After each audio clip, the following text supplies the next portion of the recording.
सफलता अगर लेना है तो उसके लिए आपको निरंतरता यानी हमेशा उसके प्रति प्रयास करते रहना, अब लगन होना यानी किसी चीज को पाने की जुनून होना कि हम उसको पा लेंगे, उसके लिए हर सतत प्रयास करना और जोरदार मेहनत करना। ठीक है, किसी भी जो मूल अनुच्छेद था हमारे भारतीय संविधान में 389, इन अनुच्छेदों में क्या किया गया कि पार्ट वाइज करके बहुत सारे अनुच्छेद जोड़े गए। ठीक है, तो उसी को अगर खंडित करिएगा ना, जैसे कि मान लीजिए कि आपका 19 में ही 5 अनुच्छेद है, ठीक है, साथ में आप 31 पढ़िएगा तो 31 में 2 अनुच्छेद जोड़े गए, 15 में 4 अनुच्छेद है, पार्ट वाइज 15 के 1 15 के 2, तो वही हमारा हो जाता है 448। ठीक है, चलिए चैप्टर जैसे कि किसी में 12 चैप्टर है तो उसी तरह संविधान में 22 चैप्टर है। ठीक है, अगर कोई चैप्टर होता है तो उसमें पॉइंट वाइज करके दिया रहता है, जैसे कि मान लीजिए कि मैथ बनाते हैं तो चैप्टर 3 में देता है 3 के ए, 3 के बी, 3 के सी, तो वही जो होता है ना 3 के ए, 3 के बी, 3 के सी, उसमें जो होता है हमारे दोस्त, उसमें जो पॉइंटेड जो दिया गया ना उसको हम लोग अनुच्छेद कहते हैं। ठीक है, तो चलिए हम स्टार्ट करते हैं अनुच्छेद। सबसे पहला हमारा भाग 1, तो भाग 1 जानते हैं आप 1 से 4 तक ले, अनुच्छेद 1 से 4 तक ले भाग 1 का वर्णन। तो अनुच्छेद 1 में क्या कहता है? अनुच्छेद 1 कहता है कि भारत राज्यों का संघ है। ठीक है, भारत राज्यों का संघ है, देखिए यूनियन ऑफ स्टेट है। ठीक है, देखिए फेडरल भी देता है तब याद रखिए यूनियन है भारत। अनुच्छेद 2 कहता है कि भारत में नए राज्यों का प्रवेश एवं स्थापना, यानी नए राज्यों का कहने का मतलब विदेश से कोई चीज राज्यों को लाना, जैसे कि पाकिस्तान है तो पाकिस्तान के जो हमारा बलूचिस्तान वाला क्षेत्र है मान लीजिए कि हमारा भारत में लाना है तो अनुच्छेद 2 के तहत होगा। जैसे कि आप पढ़े होंगे सिक्किम का, सिक्किम जो हमारा भारत में सह राज्य और पूर्ण राज्य बना था वो अनुच्छेद 2 के तहत ही बना था। ठीक है, तो ये हमारा नए राज्य की स्थापना। अनुच्छेद 3 कहता है कि भारत के सीमा के अंदर किसी नए राज्य की सीमा नाम में परिवर्तन, यानी भारत का जो राज्य है ना इसी में जो हमारा वर्तमान में 28 राज्य है, इसी राज्यों में से अगर चाहता है कोई कि हमको एक नया राज्य बनाना है, जैसे कि बिहार था तो बिहार से काटकर झारखंड बना, तो संसद क्या करेगी कि संसद विधि बना के, ठीक है, संसद विधि बना के वो क्या करेगी कि नए राज्यों के नामों में काट देगी, नाम बदल देगी, जैसे कि बिहार से अलग करके झारखंड एक नया नाम दिया गया। ठीक है, उसकी सीमा यानी बिहार की सीमा ए है, झारखंड की सीमा ए है। ठीक है, जैसे कि अभी नाम बहुत सारे चेंज हो रहे थे, संसद करती है। ठीक है, तो याद रखिएगा नए राज्यों का प्रवेश एवं स्थापना जो हमारा होगा वो 2, किसी भी भारतीय क्षेत्र के राज्यों को यानी नए राज्यों के नाम, सीमा और उसके स्थान में परिवर्तन क्या कहलाएगा 3। ठीक है, अब आता है 4, तो अनुच्छेद 4 क्या कहता है कि अनुच्छेद 1, 2, 3 के लिए कोई संविधान संशोधन नहीं होगा। ये अनुच्छेद 2 और 3 है, अनुच्छेद 2 और 3 हम लोग देख रहे हैं कि संसद विधि बना रहा है, तो वही 4 कहता है कि अनुच्छेद 1, 2, 3 के लिए कोई भी संविधान में संशोधन नहीं होगा। ठीक है, यानी यह संविधान संशोधन से बाहर रहेगा। संविधान संशोधन आप जानते हैं कि यानी संविधान में किसी प्रकार को संशोधन करना, जो कि 368 अनुच्छेद है। ठीक है, तो यही 4 कहता है कि ये बाहर रहेगा और इस पर संसद अपने साधारण बहुमत से, याद रखिएगा नए राज्यों का प्रवेश किसी भी राज्यों की स्थापना जो होगा सीमा में परिवर्तन ये साधारण बहुमत से होता है। राष्ट्रपति को पहले सूचना दे दिया जाता है, राज्य को सूचना दे दिया जाता है और संसद साधारण बहुमत से ये कार्य करती है। ठीक है, तो आप भाग 1 समझ लिए, 1, 2, 3, 4। अब आते हैं तो अनुच्छेद 5 में क्या कह रहा है? अनुच्छेद 5 कह रहा है नागरिकता की परिभाषा, यानी जो हमारे देश में नागरिकता किस प्रकार दिया जा सकता है इसकी परिभाषा है। ठीक है, अब हमारे अनुच्छेद 6, तो अनुच्छेद क्या है? विभाजन के समय पाक से भारत आए लोगों के संबंध में। देखिए हम नागरिकता के एक वीडियो दिए हैं, आप उसको देख लीजिएगा। अभी हम यहाँ पे आपको एक जगह अनुच्छेद दे रहे हैं, ठीक है, तो हम उतना डीपली नहीं कर सकते हैं, लेकिन ये देखिए ऐसा ही पूछता है कि अनुच्छेद 6 में क्या है। तो विभाजन के समय पाक से भारत आए, यानी अगर विभाजन हो गया और लोगों का मन नहीं है कि हम यहाँ रहे, तो वो लोग क्या कि भारत में प्रवेश किए। ठीक है, यानी भारत में आना चाहते हैं, तो भारत में आप आ गए तो उसके लिए कंडीशन था। ठीक है, तो भारत में आए तो वहां से भारत में आए तो उन लोगों के लिए नागरिकता का प्रावधान किया गया। ठीक है, अब ये चीज नहीं है लेकिन पढ़ना जरूरी है। 6 क्या कहता है? 7 क्या कहता है? विभाजन के समय भारत से गए लोगों के, यानी विभाजन जब हो गया तो लोग चाहे, जैसे कि क्या हुआ कि विभाजन हुआ ना तो रेड क्लिफ ने ऐसे ऐसे करके कर दिया, इंडिया का कर दिए, तो कुछ क्या हुआ कि कुछ हिंदू बहुल क्षेत्र पाकिस्तान में चल गया, कुछ मुस्लिम बहुल क्षेत्र भारत में आ गया, तो लोग क्या किए कि कुछ लोग प्रवासन किए यानी पाकिस्तान गए। ठीक है, तो वहां के माहौल उन लोग को अच्छा नहीं लगा तो फिर वो भारत आ गए। ठीक है, तो उनके लिए 6 है। और 7 में है कि भारत से पाकिस्तान गए हैं, यहाँ से गए हैं और फिर आप आना चाहते हैं तो उसके लिए नागरिकता मिलेगी। ठीक है, विदेश जो लोग रहते हैं, जैसे कि हम लोग पढ़ते हैं कि भारतीय सबसे ज्यादा प्रवासी कहाँ रहते हैं? यूनाइटेड स्टेट ऑफ अमीरात में, तो वहां पे रहते हैं। तो वहां पे जो रहते हैं ना उन लोगों के बारे में, जो विदेश में लोगों के जो नागरिकता दी जाएगी वो अनुच्छेद 8 कहता है। 9 क्या है? 9 कह रहे हैं नागरिकता का निलंबन, यानी नागरिकता का लोप, यानी 9 का मतलब कि नागरिकता का छीनना। जैसे कि इसमें 3 कंडीशन हम लोग पढ़े थे कि आप देशद्रोही हैं, दिवालिया है, मतलब किसी प्रकार के आप देशद्रोह कर रहे हैं, आप त्याग दिए, ठीक है, चाहे सरकार आपसे छीन ली, तो ये हमारा 9 है, ठीक है।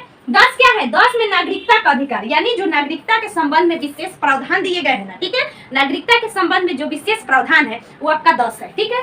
11 में है नागरिकता कानून में संशोधन, यानी नागरिकता के संबंध में कानून में संशोधन कौन करेगा? संसद करेगा, तो अनुच्छेद 11 के तहत, ठीक है, याद रखिएगा, अनुच्छेद 11 नागरिकता के संबंध में संशोधन कौन करेगा? संसद करेगा, ठीक है। सार्वजनिक संपत्ति जैसे कि रेलवे है, चाहे विद्युत क्षेत्र है, यह एक राज्य है, ठीक है, ये राज्य के बारे में बताता है, यानी राज्य में, देश में रहने वाले कोई भी किसी प्रकार का जो सेवाएं देते हैं ना, वो राज्य है, ठीक है। तो 12 में याद रखिएगा राज्य की परिभाषा, राज्य की परिभाषा 2 जगह है, ठीक है, ये बात हम बोल चुके हैं, अनुच्छेद 12 और 36।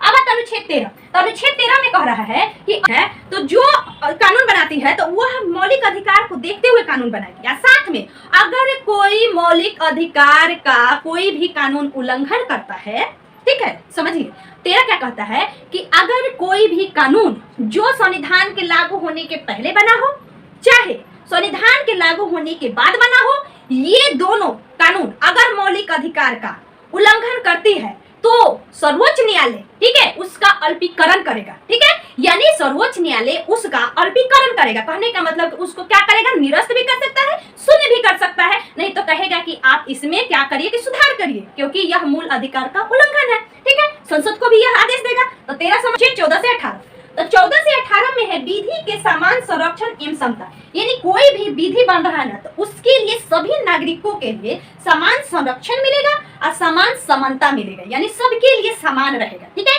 जिसमें 2 चीज देख रहे हैं, एक विधि के समक्ष समान संरक्षण और विधि के समक्ष समता। तो विधि के समान संरक्षण अमेरिका, ठीक है, अमेरिका, और विधि के समक्ष क्षमता ब्रिटेन, ठीक है, ये लिया गया। लेकिन इसमें अपवाद है, 2 आदमी, एक तो राष्ट्रपति, एक राज्यपाल, इनको विधि के समक्ष समता से अलग रखा गया, ठीक है, ये अनुच्छेद 361 के तहत हम देखेंगे। देखिए, अगर ये किसी प्रकार का दंड किसी प्रकार का कानूनी उल्लंघन करते हैं तो इनके प्रति जल्दी कार्रवाई नहीं किया जाएगा, इनके लिए 2 महीना का समय दिया जाता है कि वो अपने पद पे बने हैं, तो उसके त्याग पत्र के बाद ही आप उन पे किसी प्रकार का कार्रवाई करिएगा, ठीक है। तो ये हमारा आता है 14। अब 15 क्या है? 15 हम लोग पढ़े हैं कि धर्म, मूलवंश, जाति, जन्म स्थान, लिंग के यानी 5 आधारों पर क्या है? धर्म, मूलवंश, जाति, लिंग एवं जन्म स्थान के आधार पर आप किसी से भी भेद नहीं कर सकते, ठीक है। ये क्या कहता है? 15।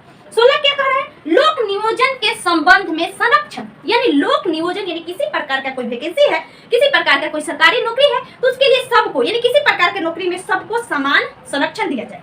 इसमें हमने पार्ट पढ़ा था 1, 2, 3, जिसमें हम 16 के 5 में SC ST वाला पढ़े थे ना कि जो ये हमारा जो 10% आरक्षण है उसको जोड़ा गया था, ठीक है। और 16 के D में हम लोग क्या पढ़े थे? महिलाओं के लिए संबंध में आरक्षण था, ठीक है। अब आता है 17। 17 में है अस्पृश्यता का अंत एवं अछूत परंपरा, यानी अस्पृश्यता का अंत कर दिया गया। आप एक नियम पढ़ेंगे 1955 में, अस्पृश्यता का 17 में। 18 क्या कह रहा है? 18 उपाधियों का अंत। 18 मतलब किसी प्रकार का आप उपाधि ले रहे हैं तो उसका अंत कर दिया गया। हम समझाए थे पहले, जैसे सर की उपाधि इनको मिला था रविन्द्रनाथ टैगोर जी को, ठीक है। उसके बाद में महात्मा गांधी का कैसर हिंद, ऐसे आप उपाधि नहीं ले सकते। सिर्फ हमारे राष्ट्रीय उपाधि को छोड़कर चाहे डॉक्टर कोई हो, चाहे रक्षा क्षेत्र में हो, उन लगी अपवाद लोग है, ये लोग उपाधि लगा सकते हैं। जैसे कि अगर आप मेजर जनरल हैं तो आप लगा सकते हैं कि जनरल बिपिन रावत, ठीक है। जैसे कि एग्जाम्पल ये जनरल बिपिन रावत थे, उनकी देहांत हो गई, तो वो लोग लगा सकते हैं, ठीक है। चाहे भारत रत्न भी इससे बाहर रखा गया है। उपाधियों का 18। अब आता है दोस्तों स्वतंत्रता का अधिकार।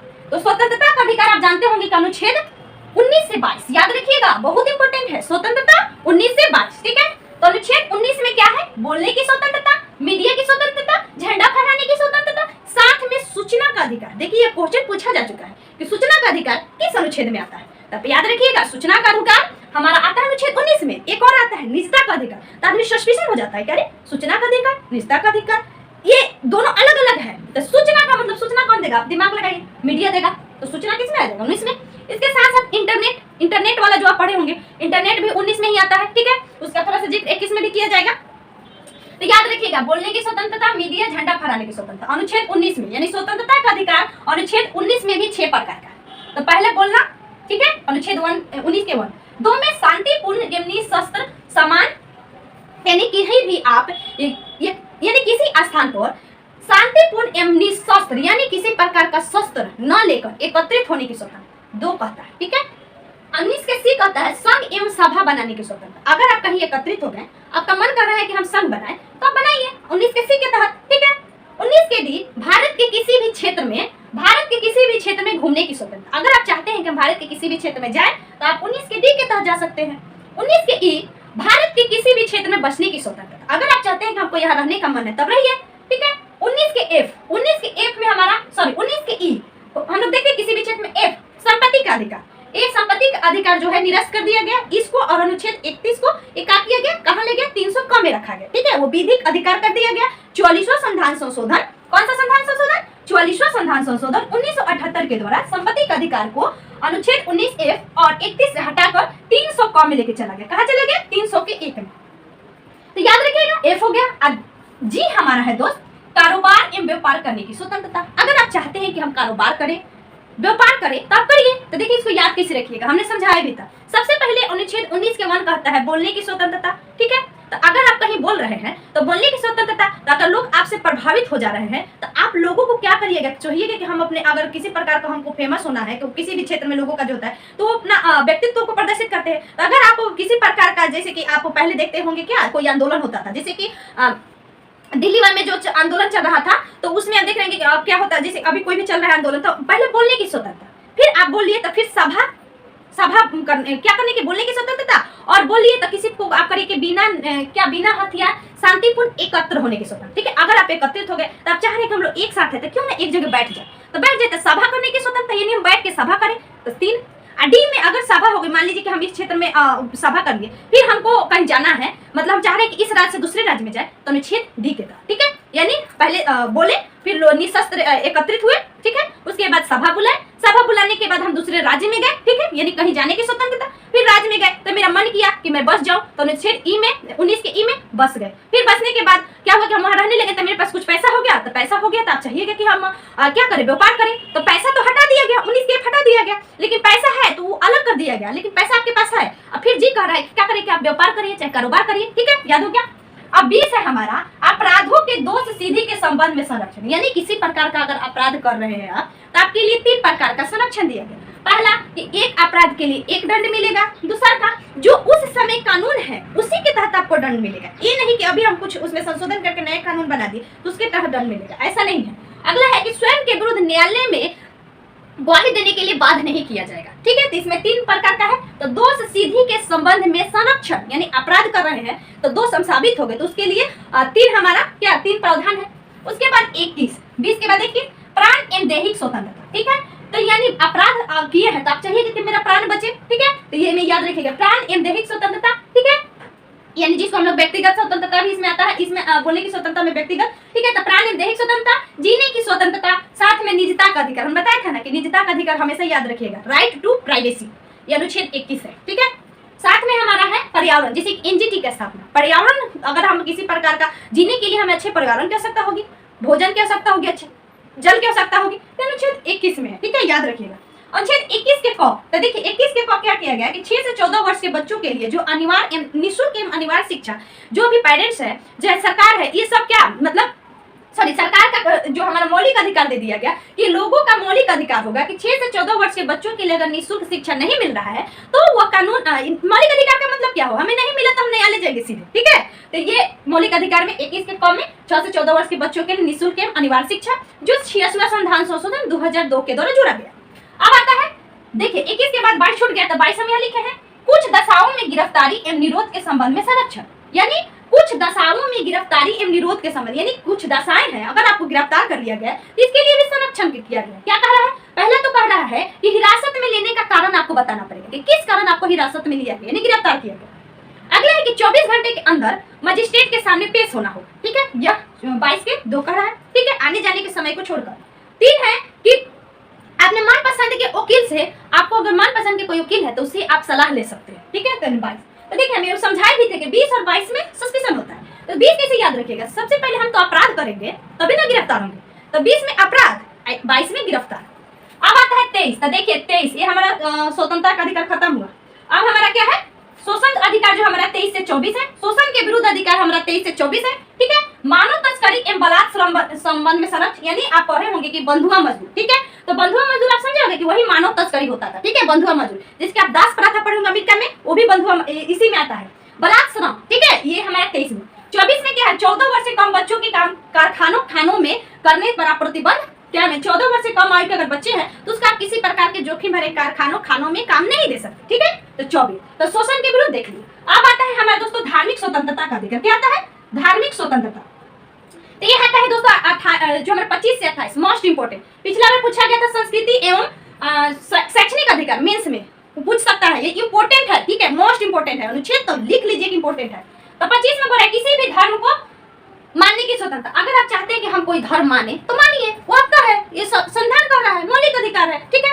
26 क्या है, धार्मिक कार्यक्रम एवं अनुष्ठान करने की स्वतंत्रता। अगर आप धर्म मान रहे तो चाहिए ना कि हम कोई भी धार्मिक कार्यक्रम करें, जैसे कि हिंदू में होता है अष्टजाम, ठीक है, बहुत सारे कार्यक्रम होते हैं, तो ये होता है हमारा धार्मिक कार्यक्रम एवं अनुष्ठान, ये हमारा 26। 27 है कि किसी भी धार्मिक संस्थानों में कर नहीं लिया जाएगा, यानी कोई भी धार्मिक संस्थान है तो आप उससे कर नहीं ले सकते हैं, ठीक है, कर नहीं ले सकते हैं। अगला है हमारा 27 में कर। 28 में भारत के स्कूलों, मतलब भारत के किसी भी स्कूलों में यानी किसी भी संस्थान में धार्मिक शिक्षा नहीं दिया जाए, ठीक है। जैसे कि आप पहले गुरुकुल पढ़ते होंगे, गुरुकुल सुने होंगे, मदरसा सुने होंगे, ये इसके अंतर्गत अपवाद में है। मदरसा ही एक ऐसा स्कूल है जहाँ पे सिर्फ धर्म के प्रति ही शिक्षा दी जाती है, ठीक है, तो अपवाद है। लेकिन और कह रहा है कि किसी भी स्कूल चाहे प्राइवेट हो सरकारी, आप धार्मिक शिक्षा नहीं दे सकते, ठीक है। तो आप लिखिए 25 में धर्म, 26 में हमको अनुष्ठान, 27 में कर, 28 में हमारा किसी उसको आप धार्मिक शिक्षा नहीं दे सकते। अब आता है 29 से 30 मोस्ट इंपोर्टेंट, संस्कृति एवं शिक्षा का अधिकार। 29 कह रहा है कि अल्पसंख्यक वर्गों के हितों में के संबंध में संरक्षण, मतलब संस्कृति कहने, संस्कृति का मतलब अगर कोई कल्चर है, किसी प्रकार का कल्चर, अगर अल्पसंख्यक वर्ग भारत में 6 है, ठीक है, आप जानते हो अल्पसंख्यक जैसे कि मुस्लिम है, सिख है, पारसी है, जैन है, ईसाई है, ठीक है, और बौद्ध है, ठीक है। तो ये हमारा 6 होते हैं अल्पसंख्यक। ये कहता है 29 में अल्पसंख्यक के वर्गों के हितों में संरक्षण, यानी उसके जो हित होंगे ना, तो उसके लिए सरकार चाहे कहेगी कि अल्पसंख्यक वर्गों को बढ़ावा दिया जाए, ठीक है। 30 कहता है कि अल्पसंख्यक को शिक्षा संस्थानों की स्थापना करने के लिए सरकार पैसा देगी, यानी पहले तो उसको संरक्षित करेगी, ठीक है। 30 कह रहा है कि उसके शिक्षा संस्थान को, यानी उसको शिक्षा देने के लिए सरकार खुद पैसा देगी, ठीक है, अल्पसंख्यक वर्ग को।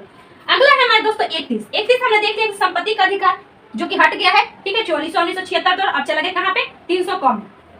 अब 32 मोस्ट इंपोर्टेंट, संवैधानिक उपचारों का अधिकार। संविधान की आत्मा किसने कहा था, भीमराव अंबेडकर ने, ठीक है। क्या है हमारा जो संवैधानिक उपचारों का अधिकार, संविधान की आत्मा भीमराव अंबेडकर ने कहा था, क्योंकि इसी के तहत हम किसी प्रकार के मेरा हनन होता है मौलिक अधिकार का, तो हम कोर्ट जा सकते हैं, ठीक है, जिसमें 5 प्रकार का दिया है। क्या दिया, एक बंदी प्रत्यक्षीकरण, परमादेश, उत्प्रेषण, अधिकार परीक्षा और प्रतिषेध, ठीक है, इसमें 32 में।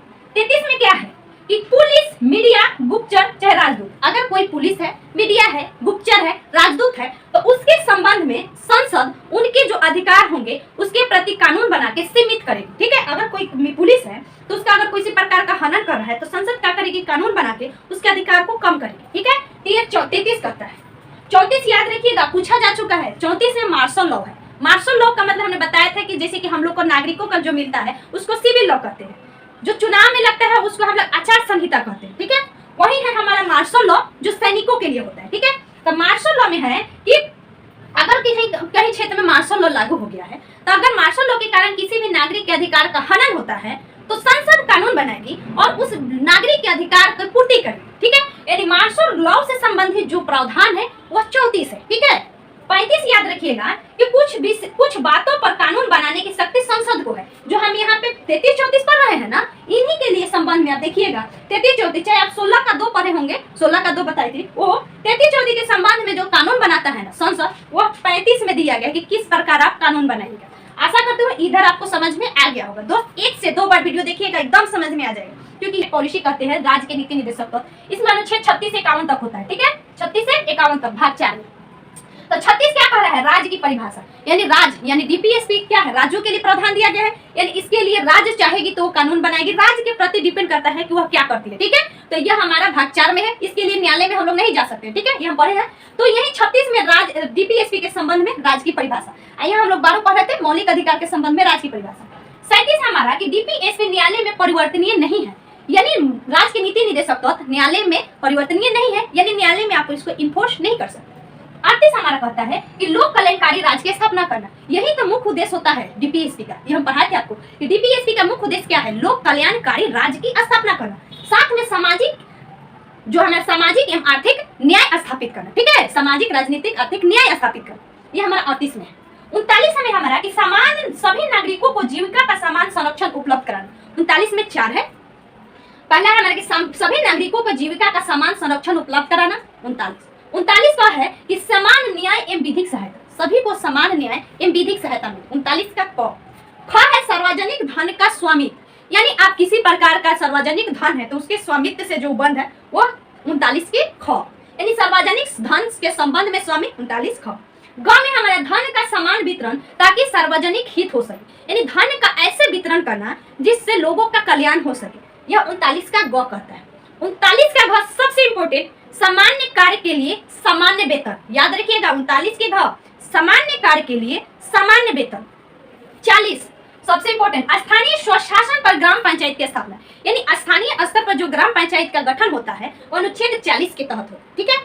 41 कुछ दशाओं में काम शिक्षा लोक स्वास्थ्य पाने का अधिकार, इसके लिए हमने एक ट्रिक बताया था, आपको याद होगा, क्या बताया था, दमन, यानी 10 से दशाओं, म से मनोचित और 9 से हमारा क्या होना चाहिए, न्याय। हम बताते हैं कि जो बीमार हो, बुढ़ा हो, बेरोजगार हो, ये लोग के लिए जो होता है ये हमारा जो होता है, जैसे कि बीमार, बूढ़ा, विकलांग, वो 41 के तहत कुछ दशाओं में काम शिक्षा लोक स्वास्थ्य। अब 41 में बताया था कि पहले काम दे दीजिए किसी को, काम देने के बाद लोगों के अनुरूप काम दीजिए। 42 में क्या करना है, काम न्याय संगत एवं मनोचित होना चाहिए, यानी उसके अनुसार होना चाहिए, उचित होना चाहिए। मनोचित मतलब मन के उचित, ठीक है, यानी मनोचित होना चाहिए। अब 43 का है कामगारों का निर्वाह मजदूरी, ठीक है, यानी अगर आप पहले तो काम दीजिए 41 में, 42 में उसको मनोचित दशा दीजिए, 43 में निर्वाह मजदूरी दीजिए। ठीक है, उसके मतलब कहने का मतलब ऐसे मजदूरी दीजिए ताकि वो अपना क्या अपना जो उसकी निर्वाह है, जैसे कि उसका जो पर्सनल है वो अपने आप को पूर्ति कर सके, तो यह राज्य का कर्तव्य होगा। ठीक है, तो 41 42 43 इसी में 43 में याद रखिएगा दोस्त, कुटीर उद्योग, जो हम लोग महात्मा गांधी के जैसे पढ़े होंगे, वो कुटीर उद्योग खुद चरखा चलाते थे, कहते थे कि कुटीर उद्योग बने, छोटे छोटे उद्योग बने, जिसके हमारे देश में अभी एमएसएमई मंत्री है, यानी लघु सूक्ष्म एवं मध्यम मंत्रालय। ठीक है, तो वो हमारा इसी के अंतर्गत आता है। ठीक है, किसमें, 43 में। ठीक है, कुटीर उद्योग भी 43 में। 43 में एक अनुच्छेद जोड़ा गया है दोस्तों, 43 के क, जो कि 42वां संविधान संशोधन 1976 के द्वारा जोड़ा। इसमें है उद्योगों के प्रबंधन में कामगारों की भागीदारी, यानी कोई भी उद्योग है तो वहां पे कामगारों के काम करने के लिए भागीदारी को सुनिश्चित करना। ठीक है, यानी भागीदारी किस प्रकार होना चाहिए, किसकी कहाँ होनी चाहिए, ये एक 43 के क में है।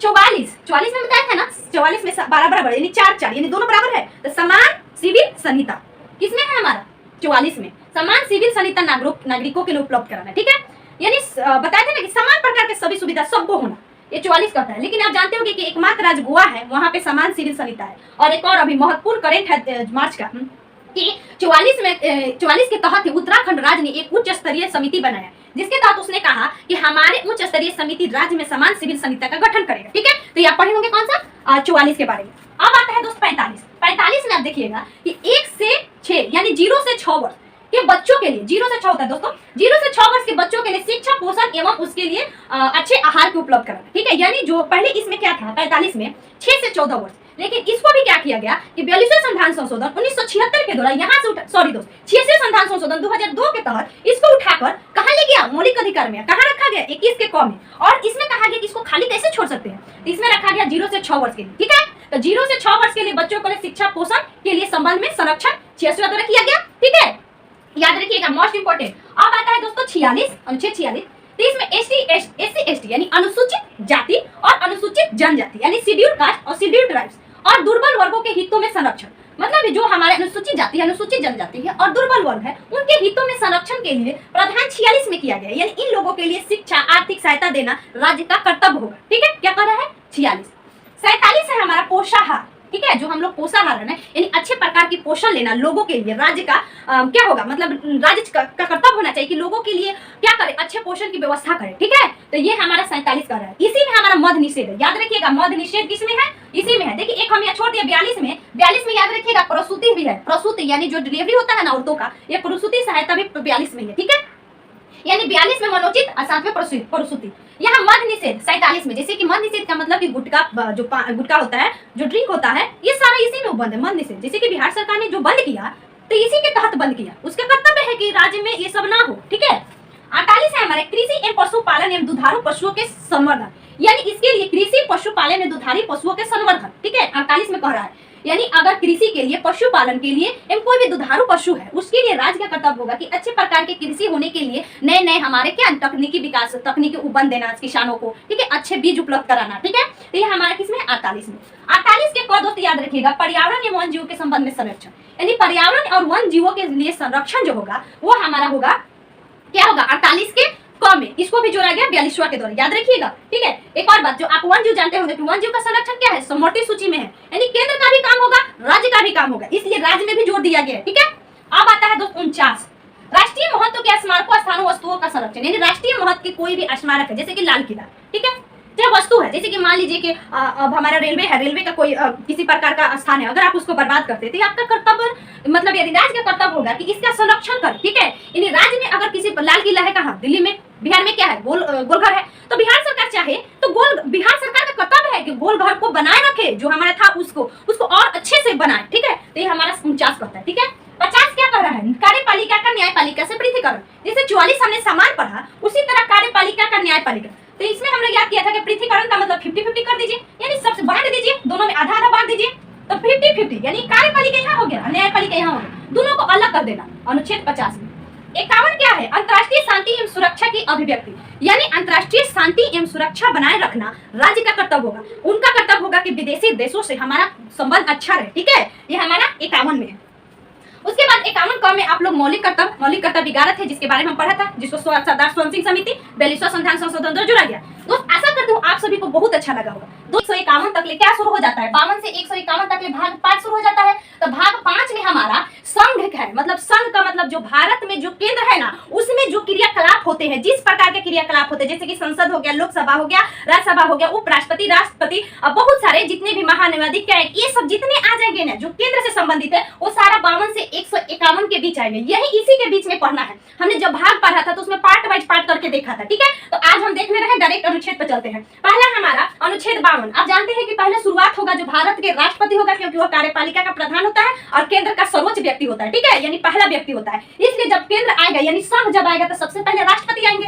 तो अनुच्छेद 52 में हमारा कह रहा है कि भारत का एक राष्ट्रपति होगा, यानी भारत के राष्ट्रपति का पद जो होती है 52। अनुच्छेद 53 में कार्यपालिका का प्रमुख, यानी भारत के राष्ट्रपति कार्यपालिका का प्रमुख होगा, ठीक है। अनुच्छेद 53 कहता है यानी अपना जो उसकी शक्ति है वो अपने द्वारा या अपने अधीनस्थ जो उसके क्या होते हैं, मंत्री होते हैं, उसके द्वारा उस शक्ति का क्या करता है, उपयोग करता है। तो 53 कर रहा है। 54 में क्या कहता है, राष्ट्रपति का निर्वाचन मंडल में आप जानते होंगे कि राष्ट्रपति के निर्वाचन मंडल में कौन कौन होते हैं। निर्वाचन मंडल में संसद के निर्वाचित सदस्य, देखिए संसद में 2 सदस्य आते हैं, एक तो मनोनीत, एक निर्वाचित, ठीक है। तो संसद के जो निर्वाचित सदस्य होंगे और विधानसभा के जो निर्वाचित सदस्य होंगे वही इनके निर्वाचन मंडल में भाग लेंगे, तो वो 54 कहता है, ठीक है। 54 में निर्वाचक मंडल। 55 में हमारा क्या है, राष्ट्रपति के निर्वाचन विधि, यानी राष्ट्रपति का जो निर्वाचक मंडल 54 में देख लिए, तो उस निर्वाचक मंडल की विधि क्या होगी, किस प्रकार चुना जाएगा राष्ट्रपति को, किस प्रकार निर्वाचन होगा। तो इसमें आप जानते होंगे कि विधि में क्या होता है, अनुपातिक प्रतिनिधि एवं एकल संक्रमणीय मत पद्धति के द्वारा राष्ट्रपति का निर्वाचन होता है, ठीक है। ये होता है 55। 56 में होती है राष्ट्रपति की पदावधि, यानी राष्ट्रपति की पदावधि या कार्यकाल क्या होगा, यानी हम लोग जानते हैं कि राष्ट्रपति का कार्यकाल 5 वर्षों का होता है, लेकिन 5 वर्षों तो संसद में लिखा गया, लेकिन अगर राष्ट्रपति का कार्यकाल 3 शर्तों पर खाली होता है, जैसे कि मृत्यु हो गया, त्याग पद दे दिया, चाहे कि उन पर महाभियोग लग गया, ठीक है। तो ये आप जान गए कार्यकाल किसमें हो जाएगा, तो राष्ट्रपति का कार्यकाल 56 में। 57 में राष्ट्रपति का पुनर्निर्वाचन, इससे हमने एक ट्रिक भी दिया है। राष्ट्रपति से संबंधित 10 अनुच्छेद होते हैं 52 से लेकर 61 तक, ठीक है। तो इनसे हम एक ट्रिक बनाए थे कि राष्ट्रपति का निर्वाचन रिक्त पदों पर से शर्त योग्यता एवं शपथ ट्रिक था। तो इसमें था कि पहले वो आप लोग नहीं देखे होंगे तो देख लीजिएगा, नहीं तो एक बार इसको देख लीजिए, समझ लीजिए। 57 में राष्ट्रपति का पुनर्निर्वाचन, यानी देखिए हमारे जो संविधान है इसमें ये नहीं कहा गया है कि राष्ट्रपति एक बार बनेगा। जैसे कि अमेरिका में क्या हो गया, अमेरिका में 2 बार ही राष्ट्रपति बनेगा, ठीक है। तो भारत में ऐसा नहीं है कि एक बार ही बनेगा, राष्ट्रपति का अनगिनत होगा, 10 बार 12 बार, जितना बार होगा उतना बार बनेगा, ठीक है। तो यही पुनर्निर्वाचन। 57 58 में है राष्ट्रपति की योग्यता, राष्ट्रपति की योग्यता क्या होनी चाहिए, 58 में है, मतलब किसी चीज में योग्यता क्या होती है, जैसे कि योग्यता में होते हैं कि वो भारत का नागरिक हो, ठीक है, लोकसभा का सदस्य निर्वाचित जाने योग्य हो, ठीक है, लाभ के पद पर न हो, ये सब योग्यता में होता है, मतलब उनकी योग्यता, ठीक है। और 59 में हमारा शर्त, यानी राष्ट्रपति के लिए क्या शर्त होना चाहिए। शर्त में पहला होता है कि जैसे कि लाभ का पद न हो, या लाभ का पद न हो। योग्यता में आता है कि वो भारत का नागरिक हो, लोकसभा चुनने योग्य उनका उम्र हो, और साथ में उनकी आयु 35 वर्ष हो, ठीक है। शर्त में होता है कि वह दिवालिया ना हो, ठीक है, साथ में वह लाभ के पद पर ना हो, यानी किसी प्रकार का सरकारी नौकरी नहीं करते हो, और मतलब क्या होता है इनमें 59 में, ठीक है। अब आता है कि और साथ में इनमें शर्त में होता है कि अगर राष्ट्रपति का पद खाली हो जाता है तो पद को 6 माह के अंदर भरना पड़ेगा, ये भी शर्त में ही आता है, ठीक है। तो अब देख लिया 59 और 60 में 60 शपथ, 60 बोलिएगा तार है शपथ, 60 शपथ। तो शपथ हमारा मुख्य न्यायाधीश के द्वारा किया जाएगा, यानी भारत के राष्ट्रपति का शपथ सर्वोच्च न्यायालय का मुख्य न्यायाधीश, या अगर मुख्य न्यायाधीश नहीं हो तो वरिष्ठ न्यायाधीश दिलवाता है, ठीक है। उसके बाद 61 में हमारा महाभियोग, महाभियोग का मतलब कि राष्ट्रपति को हटाने की प्रक्रिया, ठीक है, यानी राष्ट्रपति को कैसे हटाया जाएगा तो उन पर महाभियोग प्रक्रिया के द्वारा हटाया जाएगा 61 में। 62 में हमारा कि पद रिक्ति के संबंध में विधि, यानी राष्ट्रपति का अगर पद खाली है तो उसके संबंध में क्या विधि होना चाहिए, वह 62 कहता है, ठीक है। अब देखिए 52 से लेकर 61 तक महत्वपूर्ण है। उसके बाद 63, ये 62 जो होते हैं बीच में पद रिक्ति से संबंधित विधि हो जाता है, और 63 में अब शुरू होता है, यहाँ 63 से शुरू होता है लेके 67 तक ले आपका क्या हो जाएगा, उपराष्ट्रपति, यानी राष्ट्रपति के नीचे उपराष्ट्रपति होते हैं केंद्र में, तो इनका अब बात आ जाएगा। तो 63 में हो जाएगा कि भारत का एक उपराष्ट्रपति होगा, यह पूछा जा चुका है आपका दरोगा के एग्जाम में, पिछला वाला, ठीक है, यानी भारत का राष्ट्रपति किस अनुच्छेद के तहत होगा, तो 63 के तहत, ठीक है, उपराष्ट्रपति 63। 64 में कह रहा है कि उपराष्ट्रपति राज्यसभा का पदेन सभापति होगा, कहने का मतलब कि अगर कोई उपराष्ट्रपति बना ना तो ऑटोमेटिकली वो कहां चला जाएगा, राज्यसभा का सभापति बन जाएगा, ठीक है। तो वही कह रहा है कि पदेन सभापति 64 में। 65 में क्या है, उपराष्ट्रपति राष्ट्रपति के कृत्यों का निर्वहन करेगा, कहने का मतलब कि 65 में क्या है, यानी अगर उपराष्ट्रपति है तो अगर राष्ट्रपति का पद खाली है तो राष्ट्रपति का जो कर्तव्य है उसका वह निर्वहन करेगा, यानी जो राष्ट्रपति का, मान लीजिए कि राष्ट्रपति का पद खाली है तो पद खाली होने के बाद उपराष्ट्रपति क्या करता है, तो उसके लिए क्या कर्तव्य है उसका निर्वहन की व्यवस्था 65 में, ठीक है। अब आता है 66 इंपॉर्टेंट है क्योंकि 66 में उपराष्ट्रपति का निर्वाचन मंडल है, ठीक है। यहाँ पे हमने राष्ट्रपति का निर्वाचन मंडल किसमें देखा था, 55 में निर्वाचन मंडल, 54 और 55 निर्वाचन से संबंधित है, 54 में निर्वाचन मंडल, इसी तरह यहाँ 66 में हमारा निर्वाचन मंडल, ठीक है, उपराष्ट्रपति का निर्वाचन मंडल। इसमें आप जानते होंगे कि उपराष्ट्रपति के निर्वाचन मंडल में संसद के दोनों सदनों के सभी सदस्य आ जाते हैं, ये नहीं कि मनोनीत और जो चुना गया है वो अलग होगा, ऐसा नहीं है, इनमें पूरा लोग आ जाते हैं, ठीक है। तो ये होता है आपका 66 में। अब आता है 67 में कार्यकाल है, कार्यकाल का मतलब होगा कि उपराष्ट्रपति का कार्यकाल कितने वर्षों का होगा, तो उपराष्ट्रपति का कार्यकाल कितने, हम देख रहे थे उपराष्ट्रपति के निर्वाचन मैंने देख लिया और उसके बाद कार्यकाल भी देख लिए, ठीक है। अब अगला है हमारा राष्ट्रपति का पद खाली हो तो उसमें आकस्मिक किसी की जो नियुक्ति होगी ना वो देता है 68 में, जैसे कि हम यहाँ पे 62 देख रहे थे, 62 में उसी तरह हमारा 68 है, ठीक है। अब आता है 69 में क्या होता है, 69 में होता है शपथ, क्या होता है 69 में शपथ, यानी उपराष्ट्रपति का शपथ, उपराष्ट्रपति का शपथ किस अनुच्छेद में है, तो 69 में, ठीक है। तो आप देख लिए 63 से लेकर 69 तक ले उपराष्ट्रपति और 52 से लेकर 61 तक ले राष्ट्रपति, ठीक है। अब आता है अनुच्छेद 70, देखिए 70 जो होता है ना, ठीक है, तो देखिए उपराष्ट्रपति में हमने देखा कि 63 में हमारा भारत का उपराष्ट्रपति होगा, 64 में सभापति, 65 में उपराष्ट्रपति राष्ट्रपति के कार्यों का निर्वहन करेगा, और उसके बाद 66 में उपराष्ट्रपति के निर्वाचन मंडल, 67 में कार्यकाल, 68 में चुनाव का समय और 69 में हमारा शपथ, ठीक है, 69 में शपथ और 70 में अन आकस्मिकता में राष्ट्रपति का निर्वहन, ठीक है, यानी राष्ट्रपति का निर्वहन है, ठीक है, राष्ट्रपति है, ठीक है। उसके बाद 71 इंपोर्टेंट है जो पूछा जा चुका है कि 71 में कह रहा है कि राष्ट्रपति और उपराष्ट्रपति, क्या कह रहा है कि राष्ट्रपति और उपराष्ट्रपति का चुनाव में अगर किसी प्रकार का विवाद हो रहा है तो उसका निपटारा सुप्रीम कोर्ट करेगा, ठीक है। 71 देख लिए कि अगर विवाद हो तो सुप्रीम कोर्ट निपटारा करेगा। 72 में हमारा राष्ट्रपति के क्षमादान की शक्ति, यानी राष्ट्रपति जो क्षमादान करता है ना वह 72 में है, ठीक है। 73 में है संघ की कार्यपालिका शक्ति का विस्तार, यानी संघ की कार्यपालिका शक्ति कहां तक होगी, किस प्रकार होगी, वह 73 कहता है, ठीक है। 74 में क्या है, राष्ट्रपति को सलाह देने के लिए मंत्रिपरिषद होगी जिसका प्रधान प्रधानमंत्री होगा। 74 कह रहा है कि राष्ट्रपति को सलाह देने के लिए एक मंत्रिपरिषद होगी जिसका प्रधान प्रधानमंत्री होगा, तो 74 में मंत्रिपरिषद की नियुक्ति, ठीक है। अब आता है 75, तो 75 इंपोर्टेंट है, ठीक है। 75 में प्रधानमंत्री की नियुक्ति राष्ट्रपति करेगा, ठीक है। यहाँ था कि राष्ट्रपति को सलाह देने के लिए एक मंत्रिपरिषद होगा, तो मंत्रिपरिषद आ गया, और इस कैसे होगा, तो ये कह रहा है कि पीएम की नियुक्ति राष्ट्रपति करेगा 75 में, 75 में 5 है, 5 पीएम की नियुक्ति राष्ट्रपति करेगा, ठीक है। अब 75 की 1 में है कि अन्य मंत्रियों की नियुक्ति राष्ट्रपति प्रधानमंत्री की सलाह पर करेगा, ठीक है। अब ऊपर मैंने 2 में है कि मंत्री, 75 के 2 में है मंत्री राष्ट्रपति के प्रसाद प्रयत्न, यानी राष्ट्रपति के प्रसाद प्रयत्न पद धारण करेगा, 75 के 2। 75 के 3 में है मंत्री परिषद लोकसभा के प्रति सामूहिक रूप से उत्तरदायी होगा, 75 के 3 में, ठीक है। 75 के 4 में, ये बहुत पूछा है, 75 के 3 आप सेट मारिएगा तो पूछेगा कि मंत्रिपरिषद लोकसभा के प्रति सामूहिक उत्तरदायी किसके द्वारा, तो 75 के 3। 75 के 4 कह रहा है कि पीएम मंत्रिपरिषद की शपथ, यानी जो प्रधानमंत्री होगा, मंत्रिपरिषद की शपथ होगी, ये हमारा किसमें है, 75 के 4 में है, ठीक है। अब 5 में क्या होगा कि आप अगर संसद में है, अगर आप नहीं उपस्थित हो रहे हैं तो 60 दिनों तक अगर अनुपस्थित नहीं है तो आपकी सदस्यता क्या कर दी जाएगी, रद्द कर दी जाएगी। 5 में रद्द और 75 के 4 में शपथ है, यानी मंत्रिपरिषद और प्रधानमंत्री की। 76 आप लोग को याद ही होगा कि 76 कितना बार हर सेट में पूछा जा चुका है। 76 में क्या है, भारत का महान्यायवादी, ठीक है, महान्यायवादी यानी राष्ट्र का सर्वोच्च विधि अधिकारी। उसके बाद 77 में कह रहा है भारत सरकार के कार्य का संचालन राष्ट्रपति, यानी भारत सरकार के कार्य का किसी प्रकार का संचालन होगा ना, कोई भी कार्य होगा तो भारत के राष्ट्रपति के नाम से होगा, ठीक है। कोई भी काम होगा तो भारत के राष्ट्रपति का ही नाम से होगा, ठीक है। जब प्रधानमंत्री आप देखे होंगे जाते हैं दूसरे देश में, कोई किसी प्रकार के क्या करते हैं, वहां पे समझौता होता है, तो कोई भी कार्य होगा तो सीधी सी बात है राष्ट्रपति के नाम होगा। कौन सा, 77। 78 कह रहा है कि राष्ट्रपति या मंत्रिपरिषद के बीच संवाद की कड़ी प्रधानमंत्री होगा, यानी राष्ट्रपति और मंत्रिपरिषद दोनों के बीच में जो होगा ना, वह कड़ी के काम कौन करेगा, प्रधानमंत्री करेगा, ठीक है। यानी दोनों को जोड़ेगा, राष्ट्रपति को और मंत्रिपरिषद को, कौन, प्रधानमंत्री। 78 में 79 तो सबको याद होगा कि भारत के एक संसद होगा, संसद 3 से मिलकर बनेगा, लोकसभा, राज्यसभा और भारत के राष्ट्रपति, तीन गो से मिलकर संसद बनेगा। 80 में भारत का राज्यसभा, यानी राज्यसभा अनुच्छेद 80 में। 81 में भारत का लोकसभा, ठीक है। तो सबसे पहले 80 में राज्यसभा देख रहे थे, ये उच्च सदन होता है तो पहले उच्च वाला आएगा 80 में। 81 में लोकसभा, तो निम्न सदन है तो 81 में।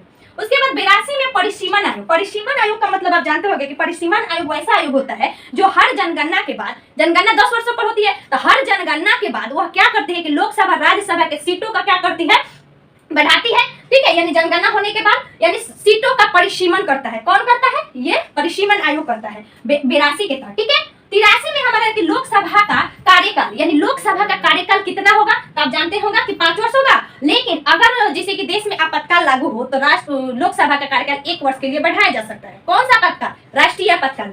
तो हमारा 83 कह रहा है, ठीक है। देखिए 82 इंपॉर्टेंट है और 79, 80, 81 है। 83 भी क्योंकि ये भी याद हो जाएगा, इजी है। 84 हमारा है संसद की सदस्यता की योग्यता, यानी संसद के सदस्य जो होते हैं ना, जैसे कि संसद के कितने सदस्य हमारे जाते हैं चुन के, 552 जो होते हैं हमारे लोकसभा में और 250 राज्यसभा में। तो वही कह रहे हैं कि संसद के जो सदस्यों की योग्यता होती है ना, वो हमारा 84 है, ठीक है। अब 85 मोस्ट इंपोर्टेंट, 85 लिख लीजिए। इसमें होती है संसद के सत्र का विघटन। क्या होता है, विघटन, सत्रवासान एवं स्थगन, यानी पूरी तरह से संसद को समाप्त कर देना और स्थगन मतलब थोड़े देर के लिए क्या करना, कार्यवाही को रोक देना। तो स्थगन थोड़े देर के लिए, सत्रवाहन मतलब सत्र हटा देना, 3 गो सत्र होता है तो उसको समाप्ति, और विघटन मतलब पूर्णतः संसद समाप्त कर देना। तो हमारा होता है 85। 86 में होता है राष्ट्रपति का अभिभाषण, मोस्ट इंपोर्टेंट। 86, 87 इसमें अंतर क्या है, 86 में राष्ट्रपति का अभिभाषण कब, जब नए सरकार बन के आती है ना, यानी लोकसभा में जब नए सरकार बनकर आती है चुनाव के बाद, तब पहला भाषण हमेशा राष्ट्रपति देता है। तो किसके, 86 के तहत। और 87 में हमारे राष्ट्रपति का संसद में विशेष अभिभाषण, जैसे कि किसी प्रकार का विशेष अभिभाषण देना होगा ना, तो 87, ठीक है। तब 86 में पहला, 87 में विशेष। 88 में हमारा महान्यायवादी लोकसभा राज्यसभा कहीं भी बैठक में भाग ले सकता है, अपना मत दे सकता है, लेकिन वोट नहीं दे सकता, यानी बोल सकता है लेकिन वोट नहीं दे सकता। यानी कहने का मतलब कि महान्यायवादी लोकसभा राज्यसभा के किसी भी सदन में बैठ सकता है, बोल सकता है लेकिन अपना मत नहीं दे सकता। यह कौन है, 88 में, ठीक है। 89 में क्या है, राज्यसभा का सभापति एवं उपसभापति, ये राज्यसभा में चला गया। यहाँ हम देख रहे थे क्या, संसद के बारे में पढ़ रहे थे, अब आ रहा है राज्यसभा का सभापति एवं उपसभापति, ठीक है। ये आपका है 89 में। 90 में हमारा सभापति उपसभापति के पद से हटाने की प्रक्रिया, यानी पहले तो 89 में पद है और 90 में कि सभापति उपसभापति को पद से हटाने के लिए पद अगर रिक्त हो, परित्याग कर दे, ठीक है, चाहे किसी प्रकार की मृत्यु हो जाती है, तो वो हमारा क्या होता है, सभापति को पद से हटाने के लिए, हटाने की जो विधि होती है वो है हमारा एकाधिपति का जो कर्तव्य वो करेगा। अच्छा है, उप सभापति अगर सभापति बन रहा है तो उसका भी जो कर्तव्य होगा, यानी सभापति के रूप में वो कार्य करेगा। कौन कर रहा है, 91। तो 90 याद रखिए, 89, 90, 91 इंपोर्टेंट नहीं है, लेकिन देख लीजिए सारा इंपोर्टेंट अनुच्छेद देकर जाना चाहिए, क्योंकि इन्फोर्समेंट दरोगा में क्या कर दिया था कि ऐसा अनुच्छेद कुछ दिया था कि बना ही नहीं था, ठीक है, बहुत लोगों से। तो वैसे ही अनुच्छेद का कोई सीमा नहीं है। 92 है लोकसभा का अध्यक्ष एवं उपाध्यक्ष को, लोकसभा का अध्यक्ष, यहाँ देखिए लोकसभा का अध्यक्ष एवं उपाध्यक्ष को पद से हटाने की शक्ति, ठीक है। उपाध्यक्ष, अध्यक्ष एवं उपाध्यक्ष को पद से हटाना है, ठीक है। अब आते हैं सभापति, देख रहे थे यहाँ पे लोकसभा है, ठीक है। पहले हम बार बार बोले कि उच्च सदन पहले आएगा, आप मिला के याद कर लीजिएगा, ठीक है, मतलब दोनों को जोड़कर। अब आता है 93 लोकसभा यथाशीघ्र 2 सदस्य एवं, यानी लोकसभा का जब पहली बार बनेगा तो उसमें से यथाशीघ्र यानी जल्द से जल्द 2 सदस्यों की नियुक्ति करेगा, एक अध्यक्ष के रूप में, एक उपाध्यक्ष के रूप में। एक कौन है? 93, ठीक है। 94 में क्या है? लोकसभा के अध्यक्ष को पद से निलंबन के बारे में 14 दिन के पहले, यानी लोकसभा को अगर हटाना है, 94 में कह रहा है कि लोकसभा को अगर आप हटाना चाहते हैं तो उसको 14 दिन पहले सूचना दीजिए। उसको हटाने के लिए 2/3 बहुमत लोकसभा का होना चाहिए, ठीक है। तो ये 94। अब आता है 95। तो देखिए 95 संविधान में नहीं है, ठीक है, उसको हटा दिया गया है। 96 में हमारा कि अध्यक्ष की उपस्थिति में उपाध्यक्ष को पद संभालने के लिए, यानी वो अध्यक्ष नहीं है तो उपाध्यक्ष क्या करेगा? लोकसभा का अध्यक्ष नहीं है तो उपाध्यक्ष उसकी पद संभालेगा। इधर हम लोग सभापति का देख रहे थे, अब इधर लोकसभा का चलने लगा। अब आता है 97। लोकसभा के अध्यक्ष, उपाध्यक्ष एवं सभापति एवं उपसभापति के वेतन। मोस्ट इंपोर्टेंट 97 मतलब इंपोर्टेंट है कि लोकसभा के अध्यक्ष हो, चाहे उपाध्यक्ष हो, या राज्यसभा के सभापति हो या उपसभापति हो, उनके वेतन के भत्ता है, ठीक है। अब आता है 98। 98 है संसद का सचिवालय, ये भी इंपोर्टेंट है। संसद का सचिवालय क्या है? 98 है। जैसे कि राज्य का भी सचिवालय होता है उसी तरह संसद का भी सचिवालय है। 99 हमारा है कि सदस्यों का शपथ एवं प्रतिज्ञान, यानी जो सदस्य होंगे ना संसद का सदस्य 99 में उनके शपथ का जो विधि दिया गया है वो हमारा 99 में। 100 मोस्ट इंपोर्टेंट, 100 का लिख दीजिए कि मोस्ट इंपोर्टेंट है, ठीक है। तो 100 में क्या कह रहा है? संसद की गणपूर्ति।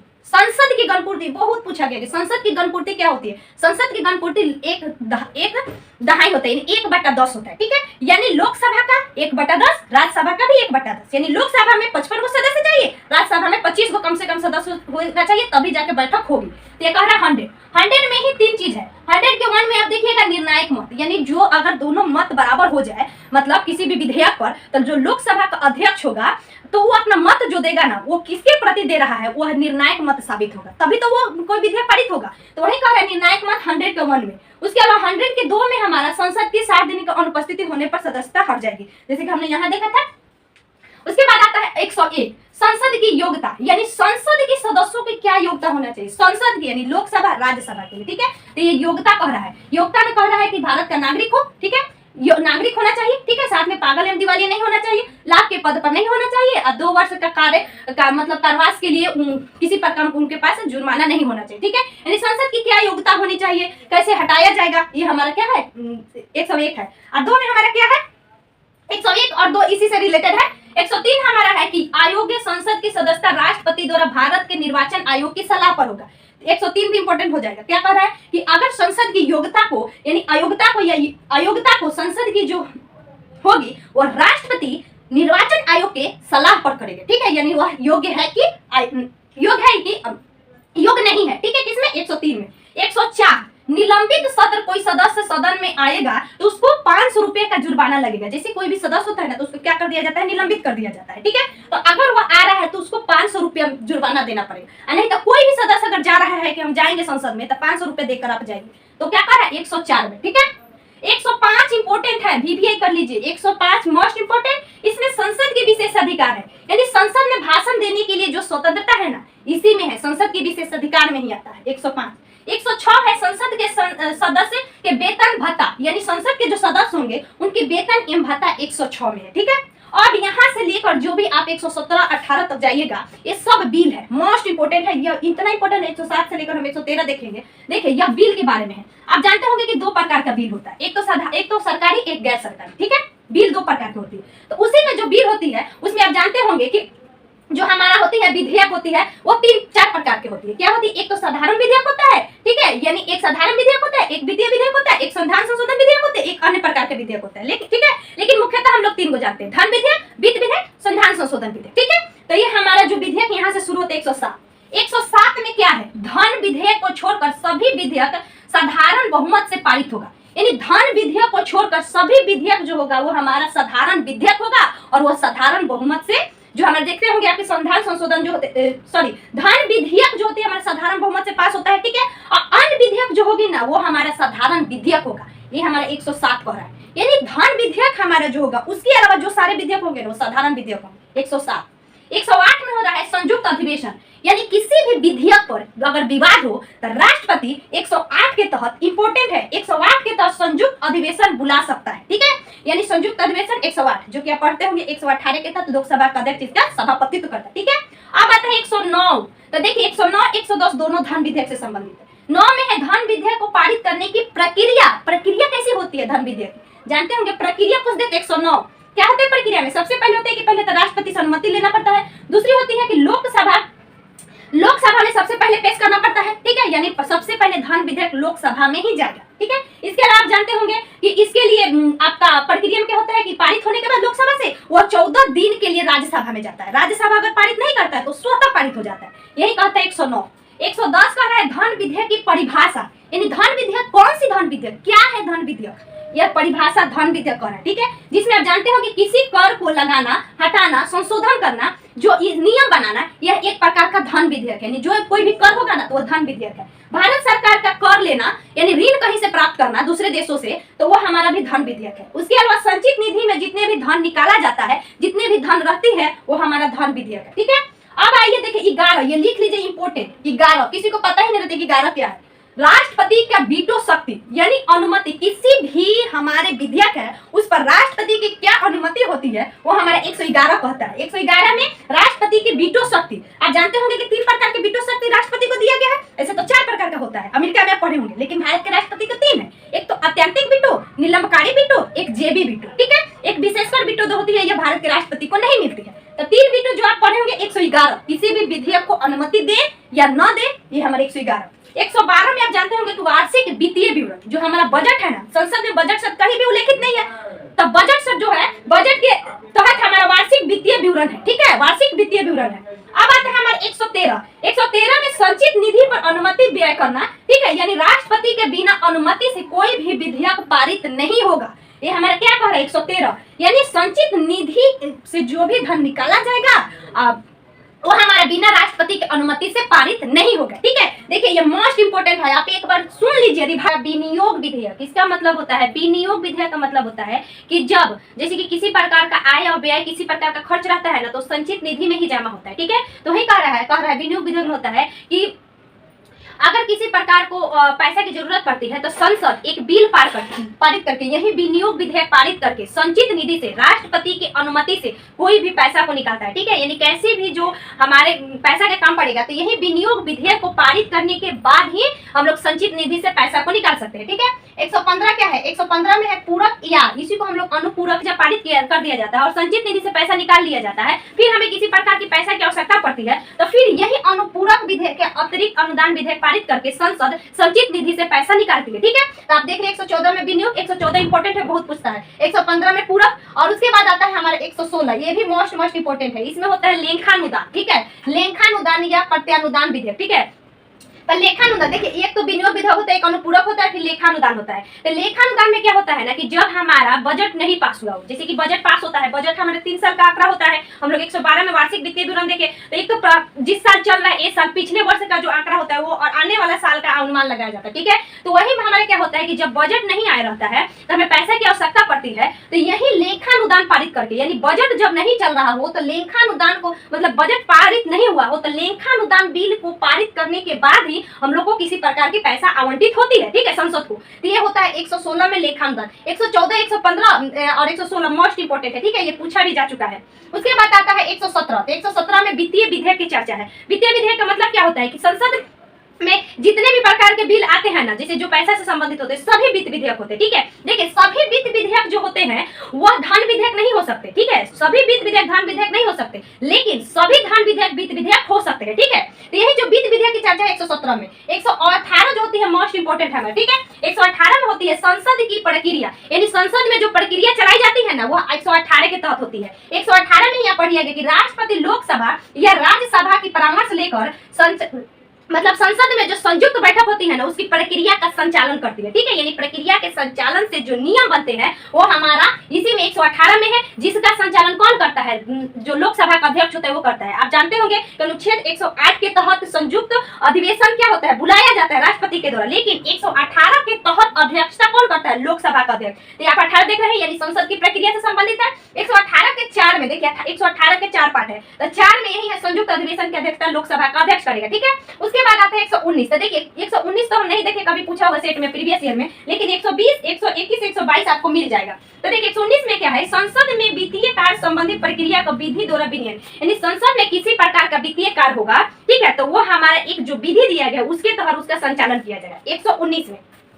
120 में हमारा इंपॉर्टेंट है, क्योंकि 120 कि संसद में प्रयोग में लाई जाने वाली भाषा जो हो मतलब संसद में लाई प्रयोग की जाने वाली भाषा का वर्णन किस अनुच्छेद में है, तो आप याद रखिएगा अनुच्छेद 120 में। जैसे कि भारत की जो हमारा आधिकारिक भाषा क्या है, हिंदी होती है, यानी राजकीय भाषा हिंदी है, ठीक है, तो ये हमारी हिंदी होती है। लेकिन इसमें कहा गया 120 में कि अगर कोई भी राज्य, अगर कोई भी सांसद चाहता है, सांसद चाहता है कि हम भाषण दे, तो वो अपने जो वहाँ की लैंग्वेज होती है उसके तहत वो मतलब संसद में भाषण दे सकता है, ठीक है। जैसे कि आप जानते हो कि इसमें 22 भाषाओं जितने भी दिया गया उसमें ये जिक्र भी किया गया, ठीक है, यानी 22 भाषाएं जो होती है उसमें उसके द्वारा भी सांसद अपनी बातों को रख सकते हैं, ठीक है। यानी संसद में जो आधिकारिक भाषा होती है उसके 120। 121 में इस अनुच्छेद है कि सुप्रीम कोर्ट या हाई कोर्ट से संबंधित अगर कोई भी मामला है तो संसद में बहस नहीं किया जाएगा। क्या कहता है हमारा 121 कह रहा है, ठीक है, 121 कह रहा है कि संसद में बहस नहीं किया जाएगा। कौन सी मामला, सुप्रीम कोर्ट एवं हाई कोर्ट के न्यायाधीश से संबंधित किसी प्रकार का मामला होगा तो, ठीक है। उसके बाद होता है 122, संसद की कार्यवाही की जांच न्यायालय के द्वारा नहीं किया जाएगा। देखिए यहाँ तक हमने क्या देखा, 119 तक पैसा से विधेयक आ रहा था। 120 में आपने भाषा देख लिया, क्योंकि संसद कोर्ट एवं हाई कोर्ट के न्यायाधीश से संबंधित कोई भी मामला संसद में नहीं लिया जाएगा, ठीक है। और 122 क्या कहता है, संसद की कार्यवाही जो होगी उसमें जो किसी प्रकार का अगर कोई बिल किसी प्रकार का पास कर रहा है तो वह न्यायालय के द्वारा उस पर चुनौती नहीं दी जा सकती। आप जानते होंगे ना कि 50 अनुच्छेद जो हम लोग राज्य के नीति निर्देशक तत्व पढ़े थे उसमें कार्यपालिका को न्यायपालिका से पृथक्करण किया गया था, यानी अगर कार्यपालिका भी स्वतंत्र है कार्य करने के, न्यायपालिका भी स्वतंत्र है, दोनों एक दूसरे पर हस्तक्षेप नहीं करेंगे, वही 122 कहता है। तो 120 इंपोर्टेंट है, 122 भी बहुत इंपोर्टेंट है, ठीक है। अब आता है 123, इतना बार पूछा गया 123। देखिए इधर हम लोग जब संसद से पढ़ रहे थे तो ये भी तो संसद में आएगा। ये क्या है, राष्ट्रपति के अध्यादेश की शक्ति। अध्यादेश आप जानते हैं कहाँ लाया जाता है, संसद में लाया जाता है। अध्यादेश जो कि तीन हमारे जो हमारे संसद है उसमें 3 प्रकार के सत्र आते हैं। अगर कोई सत्र नहीं चल रहा है तो राष्ट्रपति के द्वारा जो मतलब कोई अगर भी हमारा विधेयक पारित करना है तो राष्ट्रपति अध्यादेश जारी करके उस विधेयक को पास करती है, ठीक है। तो वही हमारा होती है राष्ट्रपति का अध्यादेश, ये हमारा विधायी शक्ति है राष्ट्रपति का। पूछा जाता है कि अध्यादेश क्या है, तो विधायी शक्ति है, ठीक है। उसके बाद जानिएगा कि अध्यादेश आपका अगर पारित होता है तो उसका मान्य 6 सप्ताह तक ही रहता है, ये क्वेश्चन पूछा जाता है। अब आता है यहाँ से दोस्तों भाग, हमने बताया था ना कि भाग 5 में 51 से लेकर 152 तक है जो सबसे बड़ा आर्टिकल है, ठीक है। तो यहाँ बोल रहा है कि न्यायालय अब शुरू हो जाता है। 123 के बाद न्यायालय शुरू होता है। 124 से लेकर 147 तक ले न्यायालय का जिक्र किया गया, ठीक है। 124 से लेकर 147 तक ले कौन सा न्यायालय, सुप्रीम कोर्ट यानी संघ की न्यायालय, ठीक है। तो वही हमारा आता है सबसे पहले 124 होगा कि भारत का एक सर्वोच्च न्यायालय होगा, ठीक है, यानी भारत में एक सुप्रीम कोर्ट होगा। 124 के 1 सुप्रीम कोर्ट के न्यायाधीश और अन्य न्यायाधीशों से मिलकर बना होगा, यानी सुप्रीम कोर्ट के जो सुप्रीम कोर्ट होगा हमारा वह न्यायाधीश और अन्य न्यायाधीश से मिलकर बना होगा। जैसे कि आप अभी सबको ले लिया जाएगा तो 34 है हमारा, ठीक है, एक मुख्य न्यायाधीश और 33 को अन्य न्यायाधीश। तो वही कह रहा है 124 के 1 कि जो सुप्रीम कोर्ट होगा न्यायाधीश और अन्य न्यायाधीशों से मिलकर बना होगा, ठीक है। उसके बाद 124 के 2 कहता है कि सभी न्यायाधीशों की नियुक्ति राष्ट्रपति करेगा, यानी जितने भी न्यायाधीश है, कितने न्यायाधीश, एक तो मुख्य न्यायाधीश, एक होता है अन्य न्यायाधीश, यानी जो ये दोनों 2 प्रकार के न्यायाधीश, एक मुख्य एक अन्य न्यायाधीश, उसकी नियुक्ति राष्ट्रपति करेगा। 2 है तो 2 में किया गया, ठीक है, 2 है, एक न्यायाधीश है एक अन्य न्यायाधीश है, ठीक है, तो 2। 124 के 3 में सुप्रीम कोर्ट के जो हमारा वहाँ उसमें जो जज होंगे यानी जो न्यायाधीश होंगे उसकी योग्यता, यानी 124 के 3 में योग्यता। तो देखिए 3 को आप देखिएगा योग्यता क्या है, एक तो भारत का नागरिक हो, ठीक है, भारत का नागरिक हो, और दूसरा का होता है कि 5 साल हाई कोर्ट में जज हो, यानी हाई कोर्ट में जज होगा 5 साल, तो वही हमारा बनेगा सुप्रीम कोर्ट के न्यायाधीश, ठीक है। उसके बाद 10 साल तक ले हाई कोर्ट का वकील हो, ठीक है, वकील से ऊपर जज होते हैं। तो वही कह रहा है कि 10 साल तक या तो वकील हो, चाहे 5 साल तक हाई कोर्ट में क्या हो, जज हो, और वह भारत का नागरिक हो। तो 3 प्रकार के आप देख रहे योग्यता, तो 3 में 124 के 3 में, ठीक है। 124 के 4 में गणपूर्ति। तो देखिए गणपूर्ति में आप जानिएगा ना कि जो सुप्रीम किसी प्रकार का कोई होता है, जैसे कि संसद है उसकी भी गणपूर्ति होती है, ठीक है। तो कोई भी जैसे कि निम्न स्तर पर ग्राम सभा है तो उसकी भी गणपूर्ति होती है। तो यहाँ बोल है सुप्रीम कोर्ट के जजों की गणपूर्ति। तो देखिएगा गणपूर्ति 4 में, लेकिन गणपूर्ति में कम से कम 3 सदस्य बैठना अनिवार्य है। अगर 3 सदस्य नहीं रहते हैं तो गणपूर्ति नहीं हो सकता। जैसे कि संसद में 1/10 है, उसी तरह यहाँ पे 3, क्योंकि 33 गो है तो 3 तो होगा, मुख्य न्यायाधीश को मिलाकर 34 गो है। और वही आप पढ़िएगा कब, जैसे कि जो हमारा परामर्श लेता है राष्ट्रपति उसमें 5 होते हैं, ठीक है, वो अपवाद है, सब जगह 3, कम से कम 3, लेकिन जो राष्ट्रपति परामर्श लेगा उसमें कम से कम 5 होगा, ठीक है। अब आता है 125। 125 में हमारा होता है सुप्रीम कोर्ट के जजों का वेतन एवं भत्ते, यानी सुप्रीम कोर्ट के जो जज है उनके वेतन एवं भत्ते 125 के तहत दिए जाएंगे। 126 है तो इनकी अनुपस्थिति में वहां के वरिष्ठ न्यायाधीश जो होंगे वह उनके कार्य का संचालन करेंगे। ठीक है, वो क्या कहता है 126 में कहता है। ठीक है, 126 पति की अनुमति से हाई कोर्ट के जो न्यायाधीश उनको 2 साल के लिए अपने न्यायालय में यानी सुप्रीम कोर्ट में नियुक्ति करें। किसको है हमारा ये 127 में है, इंपॉर्टेंट है दोस्तों 127 में। ठीक है, 128 में हमारा देखिए 127 में हमने तो जो वहां के हाई कोर्ट से 2 जज को ला रहे हैं, लेकिन ये 128 कहता है कि जो हमारा सुप्रीम कोर्ट है उसमें अगर न्यायाधीशों की जरूरत पड़ जाती है तो जो हमारा सेवानिवृत्त यानी जो रिटायर्ड है, जैसे कि रिटायर होने की 65 वर्ष होती है सुप्रीम कोर्ट में। ठीक है, तो जो रिटायर्ड है हमारा ना उनको नियुक्ति किया जाएगा। ठीक है, यानी हाई कोर्ट में जैसे कि 62 वर्ष पड़े होंगे तो हाई कोर्ट के जो जज न्यायाधीश होते हैं उनको नियुक्ति का प्रावधान किसमें है 128 में है। ठीक है, अगर जरूरत पड़ती है तो जो सेवानिवृत्त न्यायाधीश है उनको 2 साल के लिए मुख्य न्यायाधीश क्या करेगा, नियुक्त कर लेगा अपने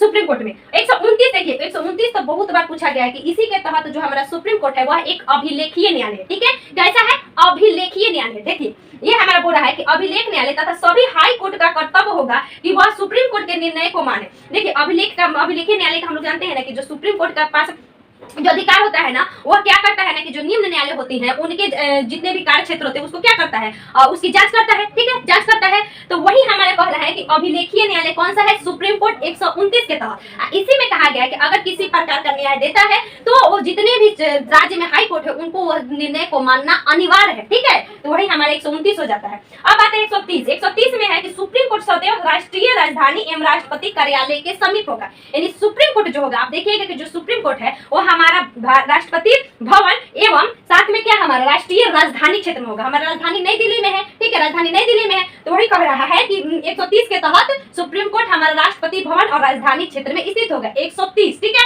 तो एक परिस्थितियां होती है जिस पर सुप्रीम कोर्ट सीधे सुनवाई करती है। ठीक है, 131 के तहत ही प्रारंभिक अधिकारिता पहला होती है कि मौलिक अधिकार से संबंधित विवाद, यानी मौलिक अधिकार से संबंधित किसी प्रकार का विवाद हो जाता है तो हमारा प्रारंभिक अधिकारिता के अंतर्गत आता है, जिसके तहत हमारा जो होती है ना सुप्रीम कोर्ट वो सीधे उस पर निर्णय ले सकते हैं। ठीक है, अब आती है 2 या 2 से अधिक राज्यों का विवाद। बहुत सेट में आता है कि 2 या 2 से अधिक राज्यों का विवाद किस अधिकारिता के अंतर्गत आता है, सुप्रीम कोर्ट का। ऑप्शन दे देता है प्रारंभिक, द्वितीय, तृतीय। ठीक है, तो इसमें हो जाएगा हमारा प्रारंभिक अधिकारिता के अंतर्गत। ठीक है, अब आता है कि जो प्रेसिडेंट होते हैं वाइस प्रेसिडेंट का जो विवाद होती है उसका भी सीधे हमारा सुप्रीम कोर्ट जो होती है वो क्या करती है, इस विवाद को निपटारा करती है। ठीक है, अब आता है कि भारत सरकार एवं राज्य सरकार के बीच किसी प्रकार का विवाद है वो भी प्रारंभिक अधिकारिता के अंतर्गत ही आता है, अनुच्छेद 131।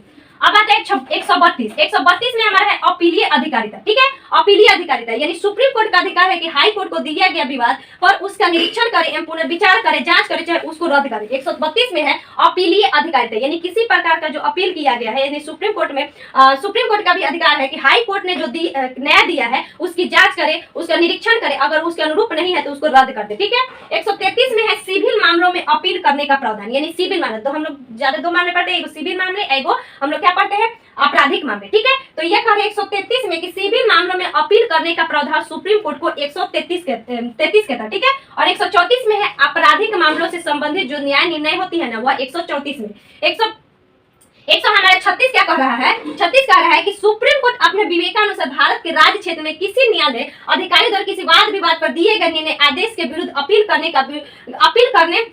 का विशेष आज्ञा दे सकता है। यानी कह रहा है कि सुप्रीम कोर्ट अपने विवेक अनुसार भारत के राज्य क्षेत्र में किसी न्यायालय का किसी वाद विवाद या किसी न्याय निर्णय है तो उस पर अपना विशेष क्या दे सकता है, आज्ञा दे सकता है, विशेष इसके विरुद्ध अपील कर सकता है और उसको आज्ञा दे सकता है कि आप इसको विवाद को निपटारा कीजिए। कौन कह रहा है 136। ठीक है, 137 हमारा है सुप्रीम कोर्ट के न्यायिक पुनर्विलोकन की शक्ति। देखिए बहुत पूछता है कि सुप्रीम कोर्ट का न्यायिक पुनर्विलोकन की शक्ति किस अनुच्छेद में है, 137। देखिए सुप्रीम कोर्ट से सबसे ज्यादा इंपॉर्टेंट 124 पूछता है, 25 है। ठीक है, उसके बाद हमारा जो 126 है और फिर उसके बाद आ जाता है हमारा इधर 131 आ जाता है और 129 पहले हमारा अभिलेख न्यायालय 131 है। ठीक है, उसके बाद 137 है न्यायिक पुनर्विलोकन। ठीक है, उसके बाद 129 होता है हमारा सुप्रीम कोर्ट हाई कोर्ट का कोई भी मामले अपने पास ले सकता है, यानी सुप्रीम कोर्ट हाई कोर्ट का कोई भी मामला अपने पास ले सकता है और उस पर अपना न्याय निर्णय दे सकता है, यानी सुप्रीम कोर्ट हाई कोर्ट का कोई भी मामला ले सकता है। 139 है सुप्रीम कोर्ट को अधिकार है कि वह किसी मामले को हाई कोर्ट को दूसरे मामलों में भेजने के लिए आज्ञा दे सकता है, यानी सुप्रीम कोर्ट को 139 में अधिकार है कि वो हाई कोर्ट को बोलेगा कि आप इस न्याय निर्णय को दूसरे कोर्ट में भेज सके। क्या कहता है 139 है संसद विधि द्वारा सुप्रीम कोर्ट के ऐसे अनुपूरक शक्ति प्रदान की गई है जो संविधान को वन में असंगत